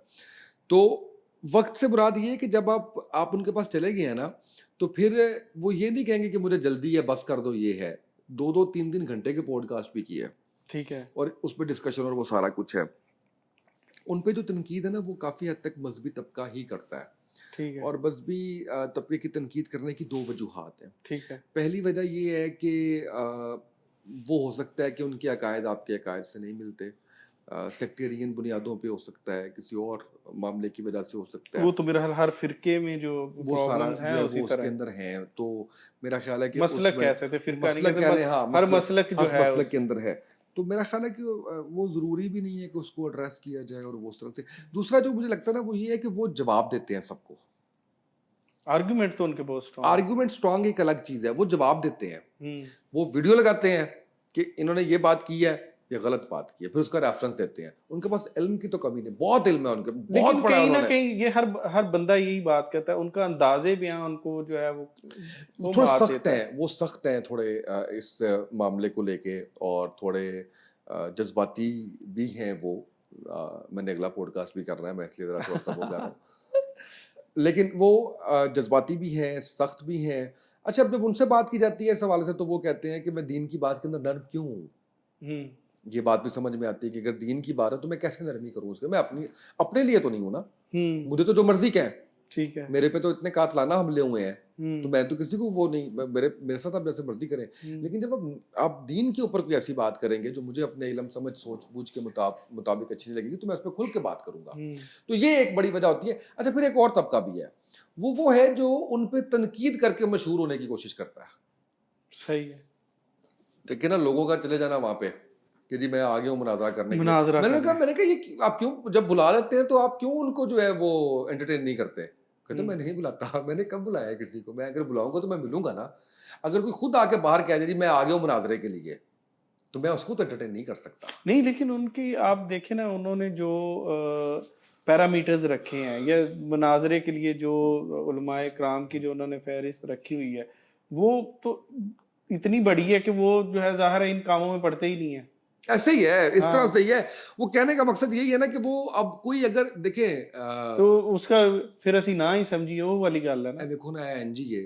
मैं कहना नहीं ਇਹ ਛੱਡੋ ਮੈਨੂੰ ਪਤਾ ਨਾ ਦਾ ਨਹੀਂ ਮੈਨੂੰ ਪਤਾ ਮੈਂ ਤੁਹਾਨੂੰ ਮਿਸਾਲ ਦੇ ਲਾਂਗਾ ਤੁਹਾਨੂੰ ਮਿਸਾਲ ਸੁਣ ਕੇ ਬੜਾ ਮਜ਼ਾ ਆਏਗਾ ਮਿਸਾਲ ਇਹ ਵੇ ਕਿ ਜਨਾਬ ਤੁਹਾਡਾ ਪੋਡਕਾਸਟ ਜਿਹੜਾ ਹੈ ਉਹ ਮਾਸ਼ਾਅੱਲਾ ਤਰੱਕੀ ਕਰ ਰਿਹਾ हुँ, ਔਰ ਆਉਣ ਵਾਲੇ ਚੰਦ ਮਹੀਨਿਆਂ ਦੇ ਵਿੱਚ ਸ਼ਦੀਦ ਤਰੱਕੀ ਕਰ ਜਾਏਗਾ ਇਨਸ਼ਾਅੱਲਾ ਇੰਨੀ ਤਰੱਕੀ ਕਰ ਜਾਏਗਾ ਕਿ ਬਾਹਰ ਕੋਈ ਬੰਦਾ ਆ ਕੇ ਕਹੇਗਾ ਜੀ ਇਹ ਨਜਮ ਭਾਈ ਮੈਨੂੰ ਆਪਣੇ ਪੋਡਕਾਸਟ 'ਚ ਨਹੀਂ ਬੁਲਾ ਰਿਹਾ ਤੁਸੀਂ ਕੀ ਕਹੋਗੇ ਯਾਰ ਮੈਂ ਨਹੀਂ ਬੁਲਾਇਆ ਤੇ ਮੈਂ ਮਤਲਬ ਮੈਂ ਕੀ ਕਰਾਂ ਵੈਸੇ ਸਾਡੇ ਤੇ ਇਲਜ਼ਾਮ ਇਹੀ ਸੀ ਜਦੋਂ ਅਸੀਂ ਮੁਸ਼ਾਇਰੇ ਕਰਾਏ ਤਾਂ ਕਹਿੰਦੇ ਯਾਰ ਤੁਸੀਂ ਸਾਰਿਆਂ ਨੂੰ ਬੁਲਾ ਲੈਂਦੇ ਹੋ। ਉਹ ਵੇਖੋ ਮੈਂ ਕਹਿਣਾ ਚਾਹ ਰਿਹਾ ਕਿ ਤੁਹਾਡਾ ਜਿਹੜਾ ਮੁਸ਼ਾਇਰਾ ਉਹ ਤੇ ਸਟੈਬਲਿਸ਼ ਹੈ ਨਾ ਮਾਸ਼ਾਅੱਲਾ ਠੀਕ ਹੈ ਹਾਂ, ਇਹ ਜਿਹੜਾ ਸਾਰਿਆਂ ਨੂੰ ਬੁਲਾਉਣ ਵਾਲਾ ਫਾਰਮੂਲਾ ਜੇ ਨਾ ਸਰ ਇਹ ਬਹੁਤ ਅੱਛਾ ਹੈ ਹੂੰ, ਉਹ ਅੱਛਾ ਇਸ ਕਰਕੇ ਵੇ ਕਿ ਪਲੇਟਫਾਰਮਸ ਤੇ ਹੈ ਨਹੀਂ ਸਾਡੇ ਕੋਲ ਔਰ ਜਿਹੜੇ ਪਲੇਟਫਾਰਮਸ ਨੇ ਉਹ ਏਡੇ ਆਪ ਵੱਡੇ ਨੇ ਕਿ ਉੱਥੇ ਜਿਹੜਾ ਉਹ ਹਰ ਕਿਸੇ ਨੂੰ ਐਕਸੈਸ ਹੀ ਨਹੀਂ ਹੈ ਜਾਣ ਦੀ ਤੇ ਅਗਰ ਤੁਸੀਂ ਉਹਦੇ ਵਿੱਚ ਹਰ ਇੱਕ ਅਦਬ ਦੋਸਤ ਨੂੰ ਬੁਲਾ ਲਵੋਗੇ ਤੁਸੀਂ ਅੱਛੇ ਸ਼ੇਰ ਪੜ੍ਹਨ ਵਾਲਿਆਂ ਨੂੰ ਬੁਲਾ ਲਓਗੇ ਉਹ ਨਹੀਂ ਮਸ਼ਹੂਰ ਹੋਣਗੇ ਹੂੰ। ਉਹ ਯੰਗ ਹੋਣਗੇ ਤੇ ਸਰ ਉਹਨਾਂ ਨੂੰ ਵੀ ਤੇ ਕਿਸੇ ਨੇ ਬਾਹ फड़नी कि नहीं फड़नी जी, जी, दुरुस्त बिल्कुल आप दुरुस्त कह रहे हैं। अच्छा एक मखसूस जमात अब नाम नहीं लेंगे हम। अच्छा, मखसूस जमात के बारे में आपके ऊपर इल्ज़ाम लगता है कि जी आप उसके इंफॉर्मेशन सेक्रेटरी रहे हैं या उनके जो है ऑपरेशनल जो वर्क हैं उनके अंदर आप इन्वॉल्व रहे हैं, तो ये जो इल्ज़ाम है कहाँ तक दुरुस्त है? आप इसकी ज़रा वजाहत उसी तरह कर दीजिए जैसे मैंने सवाल पूछा है। अच्छा, आपने नाम क्यों नहीं लिया मुझे पता है। आपने नाम इसलिए नहीं लिया मेरी जान कि हले मेरी तो वॉच आवर चलन डे ने। हाँ, हाँ, हाँ। मैं ना 7 न्यूज़ में था ठीक है, 2017 में। ठीक है। मुझे मेरा प्रोड्यूसर आया, हुसैन हैदर मेरा प्रोड्यूसर था। Hussain Haider came to me and said, अच्छा ये भी मैं आपको बता रहा हूँ कि ये पूरी स्टोरी भी मैं आपको किसी जगह पे फर्स्ट टाइम रिवील कर रहा हूँ, ठीक क्योंकि है। इतनी डिटेल में कभी गुफ्तगू मैं पहले तो वैसे ही अवॉइड करता था जाने से और वो उस तरह से, और इतनी डिटेल में जो है वो वैसे दोस्तों वगैरह को पता है, लेकिन मीडिया पे इस तरह नहीं। सर मैं 7 न्यूज़ में था, हुसैन हैदर प्रोड्यूसर था, तो मुझे कहता है कि मेरे पे प्रेशर बढ़ा था, अच्छे गेस्ट करो, थोड़े हुँ, अच्छे गेस्ट करो। तो मुझे कहता है यार खादम हुसैन रिजवी कर लो। हुँ। मैं क्या वो कौन है? अच्छा, अल्लाह! ਤੇ ਹੀ ਸੈਡ ਯਾਰ ਤੈਨੂੰ ਨਹੀਂ ਪਤਾ ਧਰਨਾ ਚੱਲ ਰਿਹਾ ਹੈ? अच्छा। ਮੈਂ ਕਿਹਾ ਨਹੀਂ ਮੈਨੂੰ ਨਹੀਂ ਪਤਾ, ਹੂ हाँ, ਇਜ਼ ਹੀ, ਮੈਨੂੰ ਨਹੀਂ ਪਤਾ ਨਾ।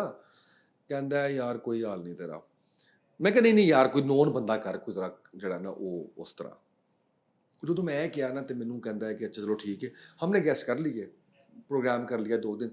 तीसरे दिन मैंने देखा कि चीज़ें ना वायरल हो रही हैं हुँ, खादम हुसैन रिजवी साहब की, बहुत ज़्यादा।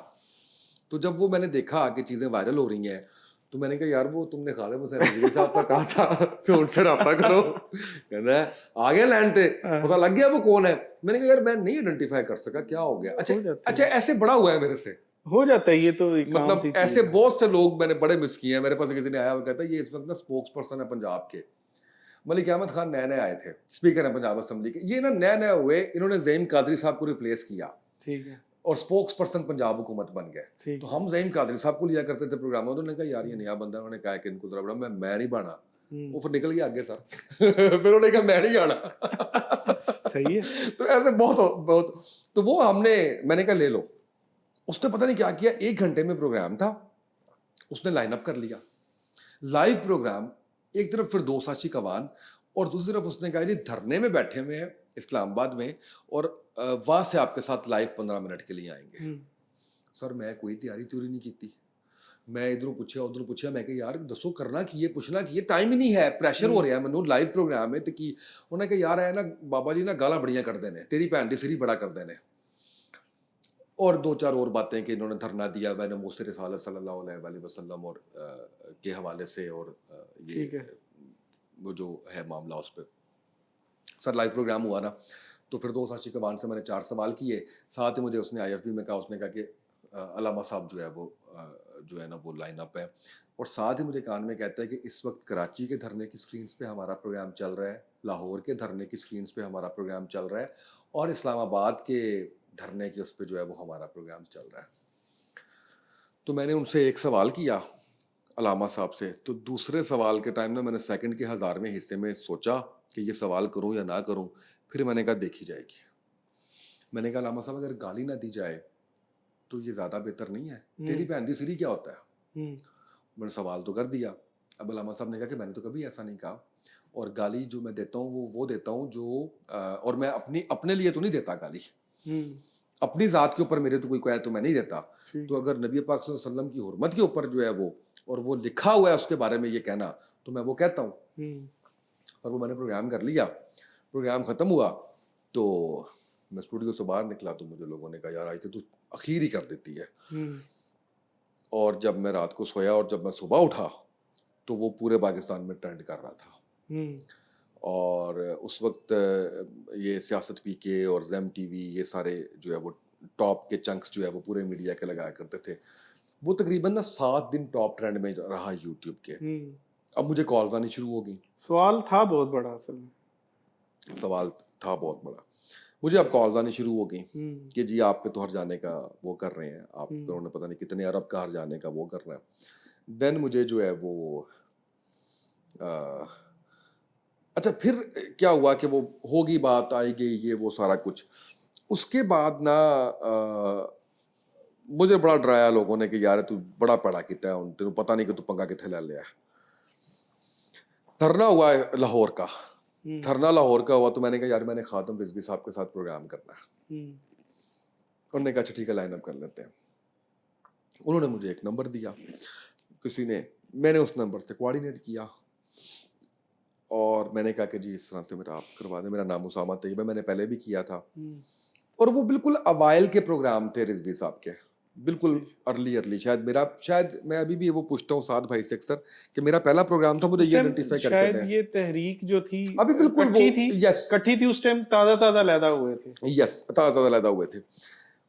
मैं सर धरने में पहुंच गया, विचों मैनू डर लगे, मैं क्या अज मैनू बड़ी कुट पैनी है उत्थे इन्हां दे मन नाल कि मैं क्या वेखी जापे दी कोई गल नहीं है।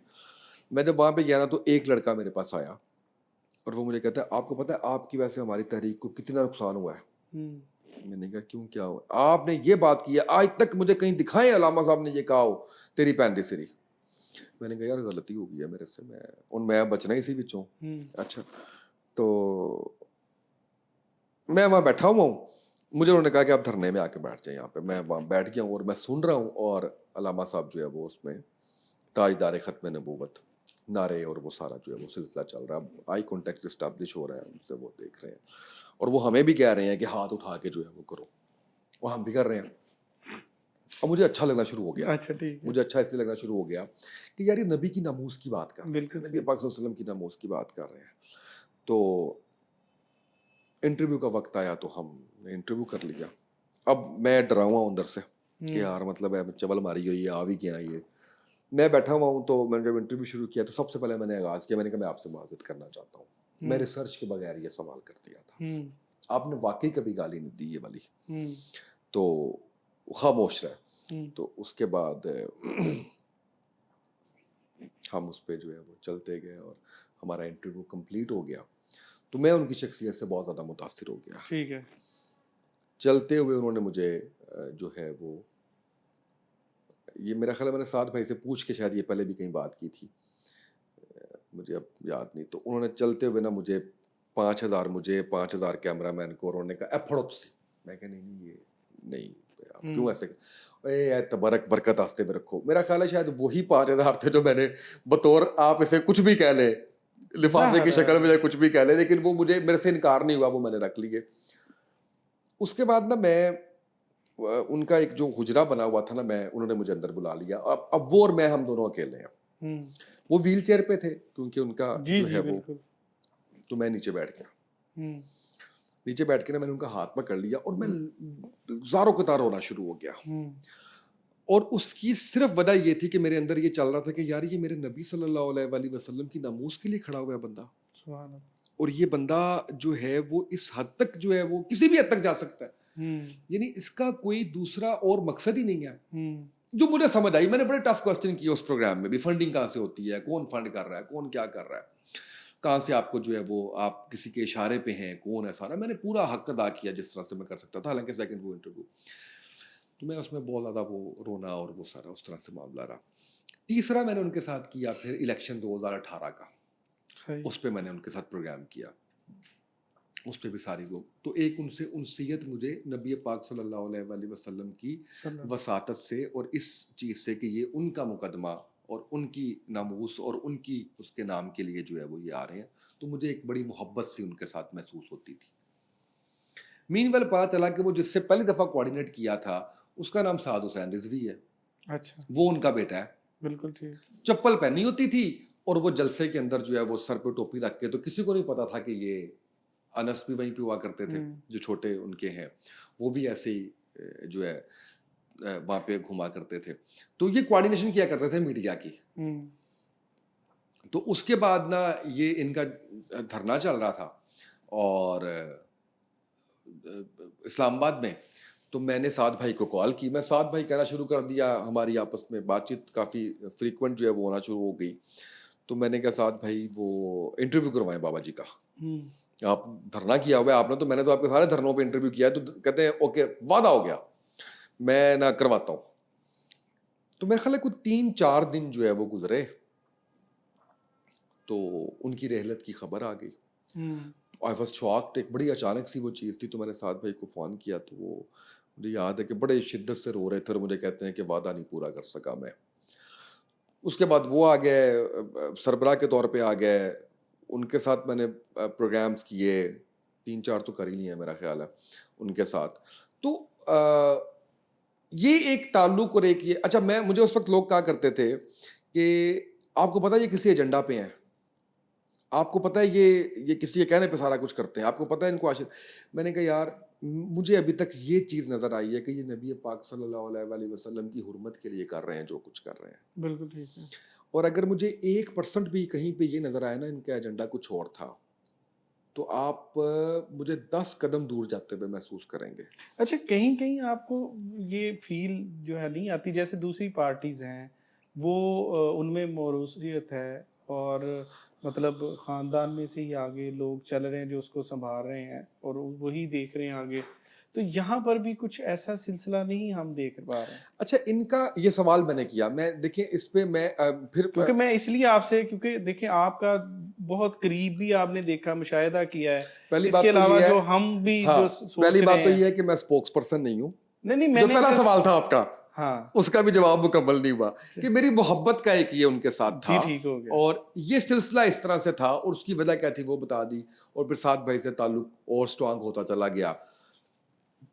तो ये जो अगला मैं आपको जवाब दे रहा हूँ ये मैं इसलिए आपको जवाब दे रहा हूँ नहीं दे रहा कि मैं स्पोक्स पर्सन नहीं हूँ पहली बात ये दूसरा ये मैंने ये सवाल किया था उनसे पॉडकास्ट पे ठीक हो गया। तो उन्होंने मुझे इसका ये जवाब दिया कि ये मेरा तो फैसला नहीं था हुँ, ये तो मजलिस शूरा ने फैसला किया था ठीक है। हमारा तो पूरा एक निज़ाम है उस निज़ाम के तहत मुझे जो है वो इन्होंने कहा है कि आपने करना है मेरा तो कहीं पे वो नहीं था हुँ, तो उन्होंने कहा था कि सबसे सूटेबल ये है फिर जमात को कनेक्टेड रखने के लिए तमाम चीज़ें करने के लिए और ये एक चीज़ समझ आती भी है कि हुँ। जमात को अगर आपने रखना है ना एक उसमें जुड़े जुड़े हुए रखना है इसके पाकिस्तानी कल्चर की बात कल्चर कर की रहे बात कर लेना आप तो वो उन्हीं के आने की वजह से जुड़ना था हैं। यानी जमात आप कह रहे हैं कि इस मौरूसियत की वजह कल्चर है, पाकिस्तानी कल्चर मुझे है। लगता है कि इसमें मजहबी जमातों के ऊपर ना ये रोल ज्यादा वो हो जाता है जैसे कि वो गद्दी नशीन यस वाला यस कॉन्सेप्ट यस है, यस यस हम यस बिल्कुल जाते हैं। बिल्कुल ऐसे ही है तो मुझे हाँ, लगता है कि ये जो है ना वो ज्यादा इसमें जो है वो ये वाली चीज आती है कि इसमें मजहबी जमात के एलिमेंट होने की वजह से जो है वो ज्यादा और फिर वो संभाल भी गया मामला सारे और उन्होंने बिल्कुल उस तरह ठीक से हो जो है गया। वो कर भी लिया पार्टी को अच्छा, अब एक और अहम पहलू। प्लीज आपने दज्जाल, हज़रत ईसा, इमाम मेहदी, यूज मजूज और इन पे कोई 10 से ज़्यादा पॉडकास्ट किए हैं। तो ये मौज़ूआत जो हैं, इनके हवाले से आपके पास क्या अहम मालूमात हैं? अच्छा एक तो ये है कि हमारे ना मिसकंसेप्शन बहुत ज़्यादा है चीज़ों को लेके ठीक है। और उसके अंदर जैसे मैं आपको बताता हूँ कि हज़रत इमाम मेहदी अलैहिस्सलाम की आमद के ज़िक्र के बारे में बहुत से लोग ये इख्तलाफ रखते हैं कि जी इसका कुरान में तो हवाला नहीं मिलता हुँ, तो जब मैंने ये सवाल किया डॉक्टर अली वकार से तो उन्होंने कहा कि हम जो नबी का फरमाया है हुँ, नबी का फरमाना नबी पाक सल्लल्लाहु अलैहि वसल्लम का और चलो। कुरान का इसको अलग उसमें तो नहीं देख सकते हुँ, नमाज कैसे पढ़नी है नबी ने बताया बिल्कुल, कुरान ने तो नहीं बताया कुरान ने बिल्कुल। कहा नमाज पढ़ो हाँ जी, नमाज कायम करो बिल्कुल, लेकिन उसको पढ़ना कैसे है वो सारा तरीका जो है वो नबी पाक सल्लल्लाहु अलैहि वसल्लम ने बताया है ठीक तो है। हम लोग ना जब बिल्कुल इन चीज़ों को देखिए कुरान सुन्नत हदीस ये बहुत इंपॉर्टेंट है हुँ, इनको आपको एक पराहे में देखना है ना आप इसको अलग अलग नहीं देख सकते हुँ, तो एक तो ये वाली बात जो है वो ये मिसकंसेप्शन ये दूसरा मेरे मिसकंसेप्शंस ये दूर हुए हैं कि हम लोग ना दजाल को लेके एक तो इनकी जो आमद का वो है जो इनका जो मुझे गुज़श्ता दिनों पता चला है कि सबसे पहले हज़रत इमाम मेहदी अलैहिस्सलाम ने आना है उसके बाद दजाल और फिर हज़रत ईसा अलैहिस्सलाम और फिर याजूज माजूज उसके बाद हुँ, एक तो मुझे ये तरतीब भी पहले जो है वो इस तरह से नहीं पता थी ठीक है, फिर एक नई बात ये पता चली कि वो 1000 साल के बाद जो 200 साल होंगे उसके बाद आएंगे ठीक है। यानी आप ये कह लीजिए कि इस वक्त 1400 चल रहा है हुँ, 1440 के करीब चल रहा है ना जो इस्लामी जो है वो तकरीबन। हमारा हिजरी साल जो है तो इसका मतलब ये हुआ कि 1000 साल गुजर गए और फिर 200 साल भी गुजर गए हुँ, नहीं आए सही, तो इसका मतलब है कि अभी अब जब आएंगे वो कब आएंगे अगले 1000 साल के 200 साल के बाद ठीक है। उस वक्त नहीं आएंगे तो फिर अगले साल अच्छा मैंने जब इस पर रिसर्च किया तो मुझे इसके इस हदीस के मुस्तरद होने के अंदर वो आया कि ये शायद उस तरह से इसकी सेहत या इसकी सनद जो है वो उसके ऊपर इख्तलाफ पाया जाता है हुँ, तो खैर ये तो वक्त का वो है और मुझे ये भी समझ आई कि इस फितने से बड़ा डराया गया है दजाल हुँ, से नबी पाक सल्लल्लाहु अलैहि वसल्लम की तरफ से और उसकी वजह ये है कि जो उसके पास जितनी यानी एक तरफ उसके जन्नत चल रही होगी, एक तरफ उसके दोज़ख चल रही होगी, मुर्दों को ज़िंदा कर देगा। तो ये चीज़ें ऐसी होंगी जिसमें वो खा जाएगा, धोखा खा जाएगा। अच्छा, अब इसके ऊपर ना मुख्तलिफ जितने मैंने पॉडकास्ट किए, उसमें इसको 2 एंगल से देखते हैं। एक एंगल से मुझे ये बताया गया, दिखाया गया कि ये जो टेक्नोलॉजी है, यही दजाल है। वो उस तरफ की अगर मैं पहले बात कर लूं, फिर मैं इस तरफ की बात कर लेता हूं कि नहीं, ये एक शख्सियत है। बिल्कुल ठीक है। अच्छा, अब ये जो टेक्नोलॉजी की हम बात करते हैं, तो इसके ऊपर मुझे ये बताया गया कि होलोग्राम टेक्नोलॉजी, ठीक है, हवा में आपको दिखा देंगे, यानी हवा में एक बहुत बड़ा एक महल जो है वो तैर रहा है और उस पे से जो है वो नीचे उतर रहा है, दजाल उतर रहा है, ठीक है। तो एक जन्नत और वो दोज़ख और वो सारा जो है वो टेक्नोलॉजी इस हद तक तरक्की कर गई है कि वो टेक्नोलॉजी होगी। इवन इसमें मोहम्मद अली साहब ने, जो कि यूथ क्लब के हैं, उन्होंने मुझे कहा कि मुझे तो ये शक पड़ता है कि एलोन मस्क ही दजाल है। ठीक है, ठीक है। तो ये तो टेक्नोलॉजी ओरिएंटेड बातें हैं जो इसमें मुझे आई। फिर इस टेक्नोलॉजी के अंदर पोर्टल का जिक्र आ जाता है, ठीक है, यानी एक दुनिया से दूसरी दुनिया में जाने का रास्ता, उसका जिक्र आ जाता है। टाइम ट्रैवल का जिक्र आ जाता है। ठीक है। इवन ये तक कहा जाता है कि नबी पाक सल्लल्लाहु अलैहि वसल्लम ने टाइम ट्रैवल किया था जब मिराज के जो है वो, और उसकी एग्जांपल दी जाती है कि वो आपका नल जो है वो अभी पानी के कतरे जो है वो गिर रहे थे, तो आप वापस आ गए थे, बिस्तर गर्म था आपका, जबकि आप वहां पे जो है वो एक टाइम गुजार के आए थे। तो एक तो टेक्नोलॉजी के कहने वाले ये है। और एक बात मैं आपको बताऊं, है ये सारी बातें अंदाजों पे मबनी ही है। हो सकता है ऐसा हो जाएगा, शायद ऐसा हो, शायद ऐसा हो, पता ज़ाहिर है बिल्कुल ठीक। ये तो अल्लाह को पता है ना इसमें। अच्छा, दूसरी तरफ की जो साइड है, वो मानती है कि ये एक वाकई एक शख्सियत होगा, एक शख्स होगा, और एक आंख से काना होगा। बाकी जो इसकी चीजें, टेक्नोलॉजी जो भी उस वक्त की होगी, उसका ये भरपूर इस्तेमाल कर रहा होगा। लेकिन सिर्फ टेक्नोलॉजी को कह देना कि नहीं कैमरा जो है ये एक दजाल है, आपको पता है आज से 10 साल पहले कहा जाता था कि जी कैमरा क्योंकि एक आंख वाला है तो ये दजाल है।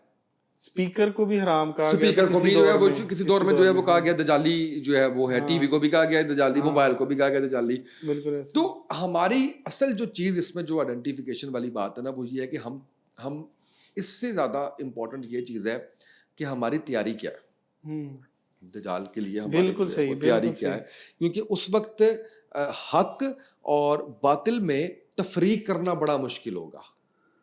वो ऐसा आपको वो मैनिपुलेट करेगा, ऐसा आपको धोखा देगा कि आपका जो ईमान है वो खतरे में पड़ जाएगा। तो उसकी तैयारी जो है वो करना वो ज़्यादा इम्पोर्टेंट है। बाकी ये है कि यस, टेक्नोलॉजी का मुझे भी ये जितना मैंने इस पे बात की और वो किया, वो मुझे भी लगता ये है है ना कि कि आखिरी जंग जो है वो सोटी और कुल्हाड़ियों से लड़ी जाएगी, तलवारों से लड़ी जाएगी, वो ये सारा कुछ फिनिश। ये सारी वही आपको मैं गुजारिश कर रहा हूँ ना कि उसके अंदर कुछ चीज़ों को तशबीह दी जाती है कि यार इस वक्त टेक्नोलॉजी क्योंकि इतनी ज़्यादा हो गई है, तो जो बात की गई थी उसको इस चीज़ से तशबीह, जैसे मैंने आपको कैमरे की आंख जो है ये तशबीह दी जाती है ना, काना कहने को जो है वो तशबीह दी जाती है। तो इसके अंदर राय मुख्तलिफ हैं, मुख्तलिफ जो फिलासफर हैं, मुख्तलिफ जो रिसर्चर्स हैं, वो मुख्तलिफ बात करते हैं। लेकिन इसके ऊपर अवेयरनेस होनी चाहिए, बच्चों को पता होना चाहिए, हमारे आने वाली नस्लों को पता होना चाहिए, उनकी आने वाली नस्लों को पता होना चाहिए, जिसने भी सामना करना है उसको तैयारी मुकम्मल होनी चाहिए उसकी। बिल्कुल अहम चीज ये है कि आप अपनी तैयारी करें, यस, अपना आप ठीक करें, और आपको पता हो हाँ। कि ये फितना है क्या, और ये कैसे जो है वो उस वक्त के अंदर जिस भी हमारी नस्ल को ये फेस करना पड़ेगा, उसके साथ कैसे कॉप अप करना है। वैसे भी पनाह मांगने का पनाह मांगने का जो है गया वो तो कहा गया। पनाह यस, ही मांगनी चाहिए उसे।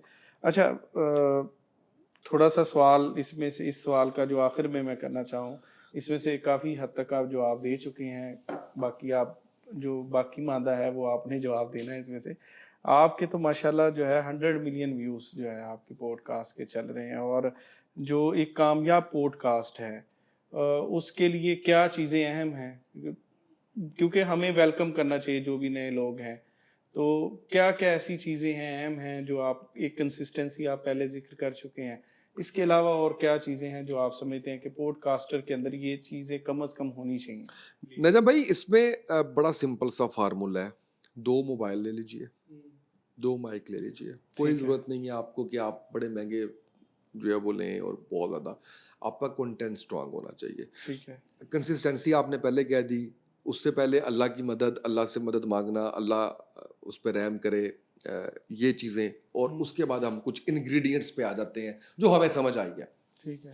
सर कोई ज़रूरी नहीं है कि आप बहुत महँगे कैमराज़ लें, हुँ। आपको ट्राइपॉड जो है वो 15 से 2000 के अंदर ट्राइपॉड मिल जाता है। आपको मोबाइल जो है वो तकरीबन आप समझ लें कि 70 को हज़ार में 2 मोबाइल आपको मिल जाएँगे। बिल्कुल ठीक है। 12,000 के आपको माइक मिल जाएँगे। हुँ। तो आप समझ लीजिए कि 80-85 हज़ार, 90 हज़ार, 1 लाख के अंदर आपका इक्विपमेंट रेडी। सबसे पहले तो ये बिल्कुल सही। एडिटिंग के इतने सॉफ्टवेयर्स आ गए हैं कि आप खुद भी सीख सकते हैं। ये मैं उसको बता रहा हूँ जो जो जो घर में बैठा हुआ, जिसका दिल करता है कि मैं कुछ ऐसा करूँ। और देखें ना, पॉडकास्ट में भी गुंजाइश इतनी ज़्यादा है कि एक गांव में बैठा हुआ अपने टीचर्स को बुलाता रहे, उनसे हुँ। सुनता रहे, हुँ। एक डेरे पे बैठे हुए बुजुर्ग को बुला ले, हाँ। वहाँ पे बैठ के उससे गुफ्तगू करे, वही चारपाई हो, चारपाई पे पाँव रखे हो और बाबा जी से ज़रा कहानियाँ सुने ना, देखें वो चलता है कि नहीं चलता, बिल्कुल सही। पंजाबी ज़ुबान में हो या उर्दू ज़ुबान में हो। तो एक गुंजाइश तो बहुत ज़्यादा है इसके अंदर। तो उनके लिए मैं ये कह रहा हूँ, अगर आपको ये लगता है कि ये बहुत मुश्किल है, तो एक मोबाइल लोगों के पास आमतौर पे होता है, एक हाँ। आपने और लेना है। तो ठीक। 40-50 हज़ार से ऊपर का खर्चा नहीं है। ठीक और है। अगर आप कहते हैं कि ये भी नहीं करना, तो किसी दोस्त का तरला मार ले, यार ज़रा रिकॉर्डिंग कराया करनी, मेरे नाल आ जाया कर, तो हुँ। आपका 10-12 हज़ार में माइक और वो सारा कुछ हो जाएगा। ठीक है। सर रिकॉर्ड करें, जॉनरा एक रखने की कोशिश कीजिए, हुँ। बहुत आसानी होगी, क्योंकि जो एल्गोरिदम है वो सेम जॉनरा को प्रमोट कर रहे होते हैं। ठीक है। अब उसकी वजह भी बताता हूँ। उसकी वजह ये है कि आपका जो फॉलोअर है ना, वो आपको फॉलो कब करता है? जब वो आपका कंटेंट देखता है। ठीक है। जब वो ये देखता है कि नजम साहब हेल्थ के ऊपर पॉडकास्ट कर रहे हैं, हुँ। उन्होंने वो उसकी प्रोफाइल देखी, तो वो जाके आपको फॉलो करेगा। बिल्कुल सही है। अब उस बंदे का ऑनलाइन अर्निंग में ज़रा भी इंटरेस्ट नहीं है। हुँ। तो जब आपका ऑनलाइन अर्निंग का कंटेंट ज़्यादा आना लग जाएगा, वो आपको या तो अनफॉलो कर जाएगा या वो उस पर रिस्पॉन्स देना छोड़ जाएगा। बिल्कुल सही है। जबकि हेल्थ के ऊपर जो है वो रिस्पॉन्सिव बहुत ज़्यादा होगा। ठीक है। तो जॉनरा कोशिश कीजिए कि एक रखें। हुँ। हेल्थ रख लें, सोशल साइंसेस रख लें, लॉ रख लें, मीडिया रख लें, अदब रख लें, ठीक है। कोई भी इस तरह का जो है वो आप कर लें, ताकि आपकी ऑडियंस जो है वो उस तरह। दो चीज़ें हमारी हो गई, हमने जॉनरा डिसाइड कर लिया। उसके बाद सर आप रिकॉर्डिंग करें, अच्छे सवाल बनाएं, अच्छा कंटेंट निकलवाएं आप उनसे, और उसके बाद आपने 50 मिनट का पॉडकास्ट रिकॉर्ड कर लिया, 50 मिनट को फुल लेंथ अपलोड कर दें यूट्यूब पे। ठीक है। चैनल बनाएं, जाके यूट्यूब पे उस पर अपलोड कर दें। हुँ। उसके चंक्स निकाल के फेसबुक पे लगा दें, इंस्टा पे लगा दें, इंस्टा और फेसबुक को कोलैब कर लें आपस में, हुँ। और टिकटॉक के ऊपर जो है वो 4 प्लेटफॉर्म बड़े इंपॉर्टेंट है ये, बिल्कुल सही। इन पे आप लगा दें। रील की शक्ल में 2 रील्स लगा दें दिन के अंदर, और हुँ। 3 चंक्स लगा दें। ठीक है। क्योंकि वायरलिटी के लिए कहते हैं कि जो फेसबुक या इंस्टा है वो एक दिन में 3 या 3 से ज़्यादा चंक्स डिमांड कर रहा होता है, ठीक है। और नागा ना करें, हुँ। लगाते रहें। और एक एग्ज़ैक्ट टाइम पे। अच्छा, इसके ऊपर ना मुख्तलिफ आ रहा है जो है ना, यूट्यूब, उसके बारे में ये कहा जाता है कि सेम टाइम पे लगाइए। अच्छा। उसको क्रेविंग होती है कंटेंट की, हुँ। आपने आदत डाली है तो सेम टाइम पे लगाएं। फेसबुक और इंस्टा के बारे में कहते हैं कि जब मर्जी लगा दें, इतना फ़र्क नहीं पड़ता। मेरा एक्सपीरियंस बड़ा बड़ा डिफरेंट है। ठीक है। मेरा सबसे एंड पे यूट्यूब चला है, हुँ। और अब बड़ा अच्छा जा रहा है अल्हम्दुलिल्लाह। अल्हम्दुलिल्लाह। सबसे पहले टिकटॉक चल गया, फिर फेसबुक चल गया, फिर इंस्टा चल गया, यूट्यूब सबसे एंड पे चला है। और आप हैरान होंगे कि इसको, यूट्यूब को चले हुए मेरा ख्याल है कोई 3 से 4 माह हुए हैं। अच्छा। यानी 1.5 साल तक मुझे यूट्यूब से कोई व्यूअरशिप जो आती थी वो शायद 100 से ऊपर भी नहीं आती थी। एक हुँ। उसके उसके ऊपर उधर मिलियन आ रहा है, और इधर 100 से ऊपर नहीं जा रही ये होती। बिल्कुल ऐसे ही है। यही एल्गोरिदम चल रहे हैं ऑलमोस्ट। यही चल रहे हैं। तो उसमें क्या हुआ कि मेरा ये था कि सेम टाइम पे लगाओ, इरेगुलर ना हो, कंसिस्टेंट होके लगाओ। और मेरे पास बड़ी टॉप की टीम थी एसईओ की। एक साहब ने ट्राई किया, नहीं हुआ, दूसरे ने ट्राई किया, नहीं हुआ, एक और दरमियान में उसमें। तो अब जब एक साहब है मेरे पास, और उनको मैंने जब कहा कि आप इसको देखें, उन्होंने देखना शुरू किया। उस्मान उनका नाम है। तो वो बस आते गए हैं तो कमाल होता गया। अब वो लाखों में जा रहे हैं अल्हम्दुलिल्लाह व्यूज और वो सारा कुछ है। तो मैंने उनसे पूछा कि यार ये इस टाइम पे क्यों नहीं लगा रहे आप, ये तो सेम टाइम पे लगना चाहिए था। तो ही सेड कि नहीं ये हमें बातें बनी हुई हैं, ऐसा कुछ नहीं है। मुझे मुझे मुझे देखने, मैं देख रहा हूँ ना, तेज बोल रहा थोड़ा सा, मैं देख रहा हूँ ना रिजल्ट आ रहे हैं ना। मैंने कहा हाँ आ रहे हैं। मैं कैसे आ रहे हैं मुझे भी बता दो, चलो बता ही दो यार ना, ये सही जो क्यों है वो। बताएंगे, ये उनके तो प्रोफेशनल सीक्रेट्स हैं। कहता है कुछ नहीं हाथ में है, अल्लाह की तरफ से लगता है हाथ में है। मैंने कहा अच्छा। खैर मैंने उससे पूछा तो वो उसने फिर मुझे ये एक दिन बता दिया उसने मुझे। तो अच्छा। मैं बता देता हूँ कि वो ये कहता है कि मैं ना मेहनत इस तरीके से बहुत ज़्यादा करता हूँ कि जो आपका टॉपिक होता है ना उसको लेके सारा जो है ना गूगल, सोशल मीडिया, यूट्यूब, उस सारे को सर्च करता हूँ। फिर वहाँ से कीवर्ड्स और वो सारी चीज़ें जो है वो उसके अंदर ऐड करता हूँ, वो लाइन्स उसके अंदर ला के जो है वो डाल के, और फिर वो मैं देखता हूँ कि वो ट्रेंडिंग में चला जाता है खुद ब खुद से। और फिर मैं एक दिन का वक्फा देता हूँ, रोज़ कंटेंट नहीं लगाता कि ज़रा उसको ब्रीदिंग स्पेस भी मिलती रहे। अब अभी हमने ना कल लगाया नेमा आपा का उस पर फुल लेंथ। हम्म। तो जब 5 घंटे गुजरे ना तो मैंने उससे कहा, मैंने कहा यार ये तो नहीं चल रहा, अब ना कल कुछ और लगा दें। कहते थोड़ा वेट कर लें, ठीक है चलो कर लेंगे, लेकिन कल नहीं लगाऊंगा, हम आजकल फिर रोज़ लगाना शुरू हो गए, एक दिन का गैप दिया करें। तो अभी मैं आते हुए उसको फ़ोन कर रहा था, मैंने कहा यार वो चल गया है, अब ना छेड़ी, अब इसको 2 दिन चलने दे। तो वो कहने का मकसद ये है कि ये टेस्ट एंड ट्रायल भी कुछ चीज़ें जो है ना वो चल रही होती हैं, लेकिन कंसिस्टेंसी बहुत ज़रूरी है उसके अंदर। बिल्कुल। और फेसबुक पे तो जहाँ से मुझे समझ आई, वो मुझे मुनीर ने बताई, उसका उसका शुक्रिया कि उसने मुझे तरीका बताया। कहते यार कंटेंट बढ़ा दो एकदम से, 5 कर दो डेली के। मैंने 5 कर दिए तो दूसरे तीसरे महीने में वो सारे ही जो है वो होना शुरू हो गए। लेकिन इसके अंदर मैं एक और बात भी बताना चाहता हूँ कि जो खासकर फेसबुक है ना वो स्टेबल नहीं रहता। हम्म। जैसे मैं आपको बताता हूँ कि मेरी जो व्यूअरशिप है वो पिछले साल में 28 डेज की आती है ना, तो वो जा रही थी व्यूअरशिप उसमें 10 मिलियन क्रॉस की। मैं बड़ा खुश हुआ यार, 28 दिनों में 10 मिलियन व्यूअरशिप आ गई हम्म। है। वो हर महीने बढ़ती गई बढ़ती गई बढ़ती गई और वो चलेगी 25 मिलियन पे। ठीक है। बड़ा खुश हुआ, मैंने कहा यार वाह माशाल्लाह, 2 करोड़ 50 लाख लोगों ने देख लिया। शायद 27 तक भी चली गई। तो उसके बाद ना तकरीबन डिप आया। 3 माह डिप आया, ऐसा डिप आया नजम भाई, ऐसा डिप आया कि मुझे ना डिप्रेशन होने लग गया हाय यार, हाय ये क्या हाय हो हाय। रहा है यार, ये कभी चलेगा भी। अच्छा मैंने फिर ढोल बजाना शुरू कर दिया, मैंने कहा हम्म। यार ये तुम लोगों का नहीं चल रहा। मेरा उन्होंने कहा पूरे दुनिया का नहीं चल रहा, हाँ जी। मतलब ये सिर्फ आपके साथ नहीं। मैंने फिर कुछ इंटरनेशनल ग्रुप्स ज्वाइन किए देखने के लिए, तो वो उससे पता चला कि ये उनका ओवरऑल जो है वो चल रहा है। करते करते ना वो 27 मिलियन से 1 मंथ में 1 मिलियन पे आ गई।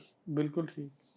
और मैंने कहा यार ये पता नहीं क्या जो है होगा। वो 1 मिलियन से फिर माशाल्लाह ऐसे गई है, ऐसे ऐसे ऐसे वो फिर एकदम से जो है वो इस वक्त जो है वो मेरा ख्याल है कि अभी मैं अगर अभी देखूँ तो मेरा ख्याल है कि लास्ट 28 डेज में अल्हम्दुलिल्लाह 65 मिलियन सही, फेसबुक की। जबरदस्त। वो मिला मिलू के कोई 100 तक पहुंच ही जाता है, अल्लाह का शुक्र अल्हम्दुलिल्लाह।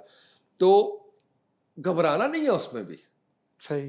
यानी उसके अंदर भी ये नहीं करना कि अच्छा अब आपकी इतनी आ रही थी तो एकदम जो है, फिर भी लगे रहना है। असल तहम्मुल का मुजाहरा करना ही आपने जब डिप आता है। मैंने ना उस वक्त बड़ा एक हाई प्रोफाइल गेस्ट था मेरे पास से, डिप जब आया हुआ था ना तो मैंने सहर चावला साहिबा का कर लिया, डॉक्टर सहर चावला का। ठीक है।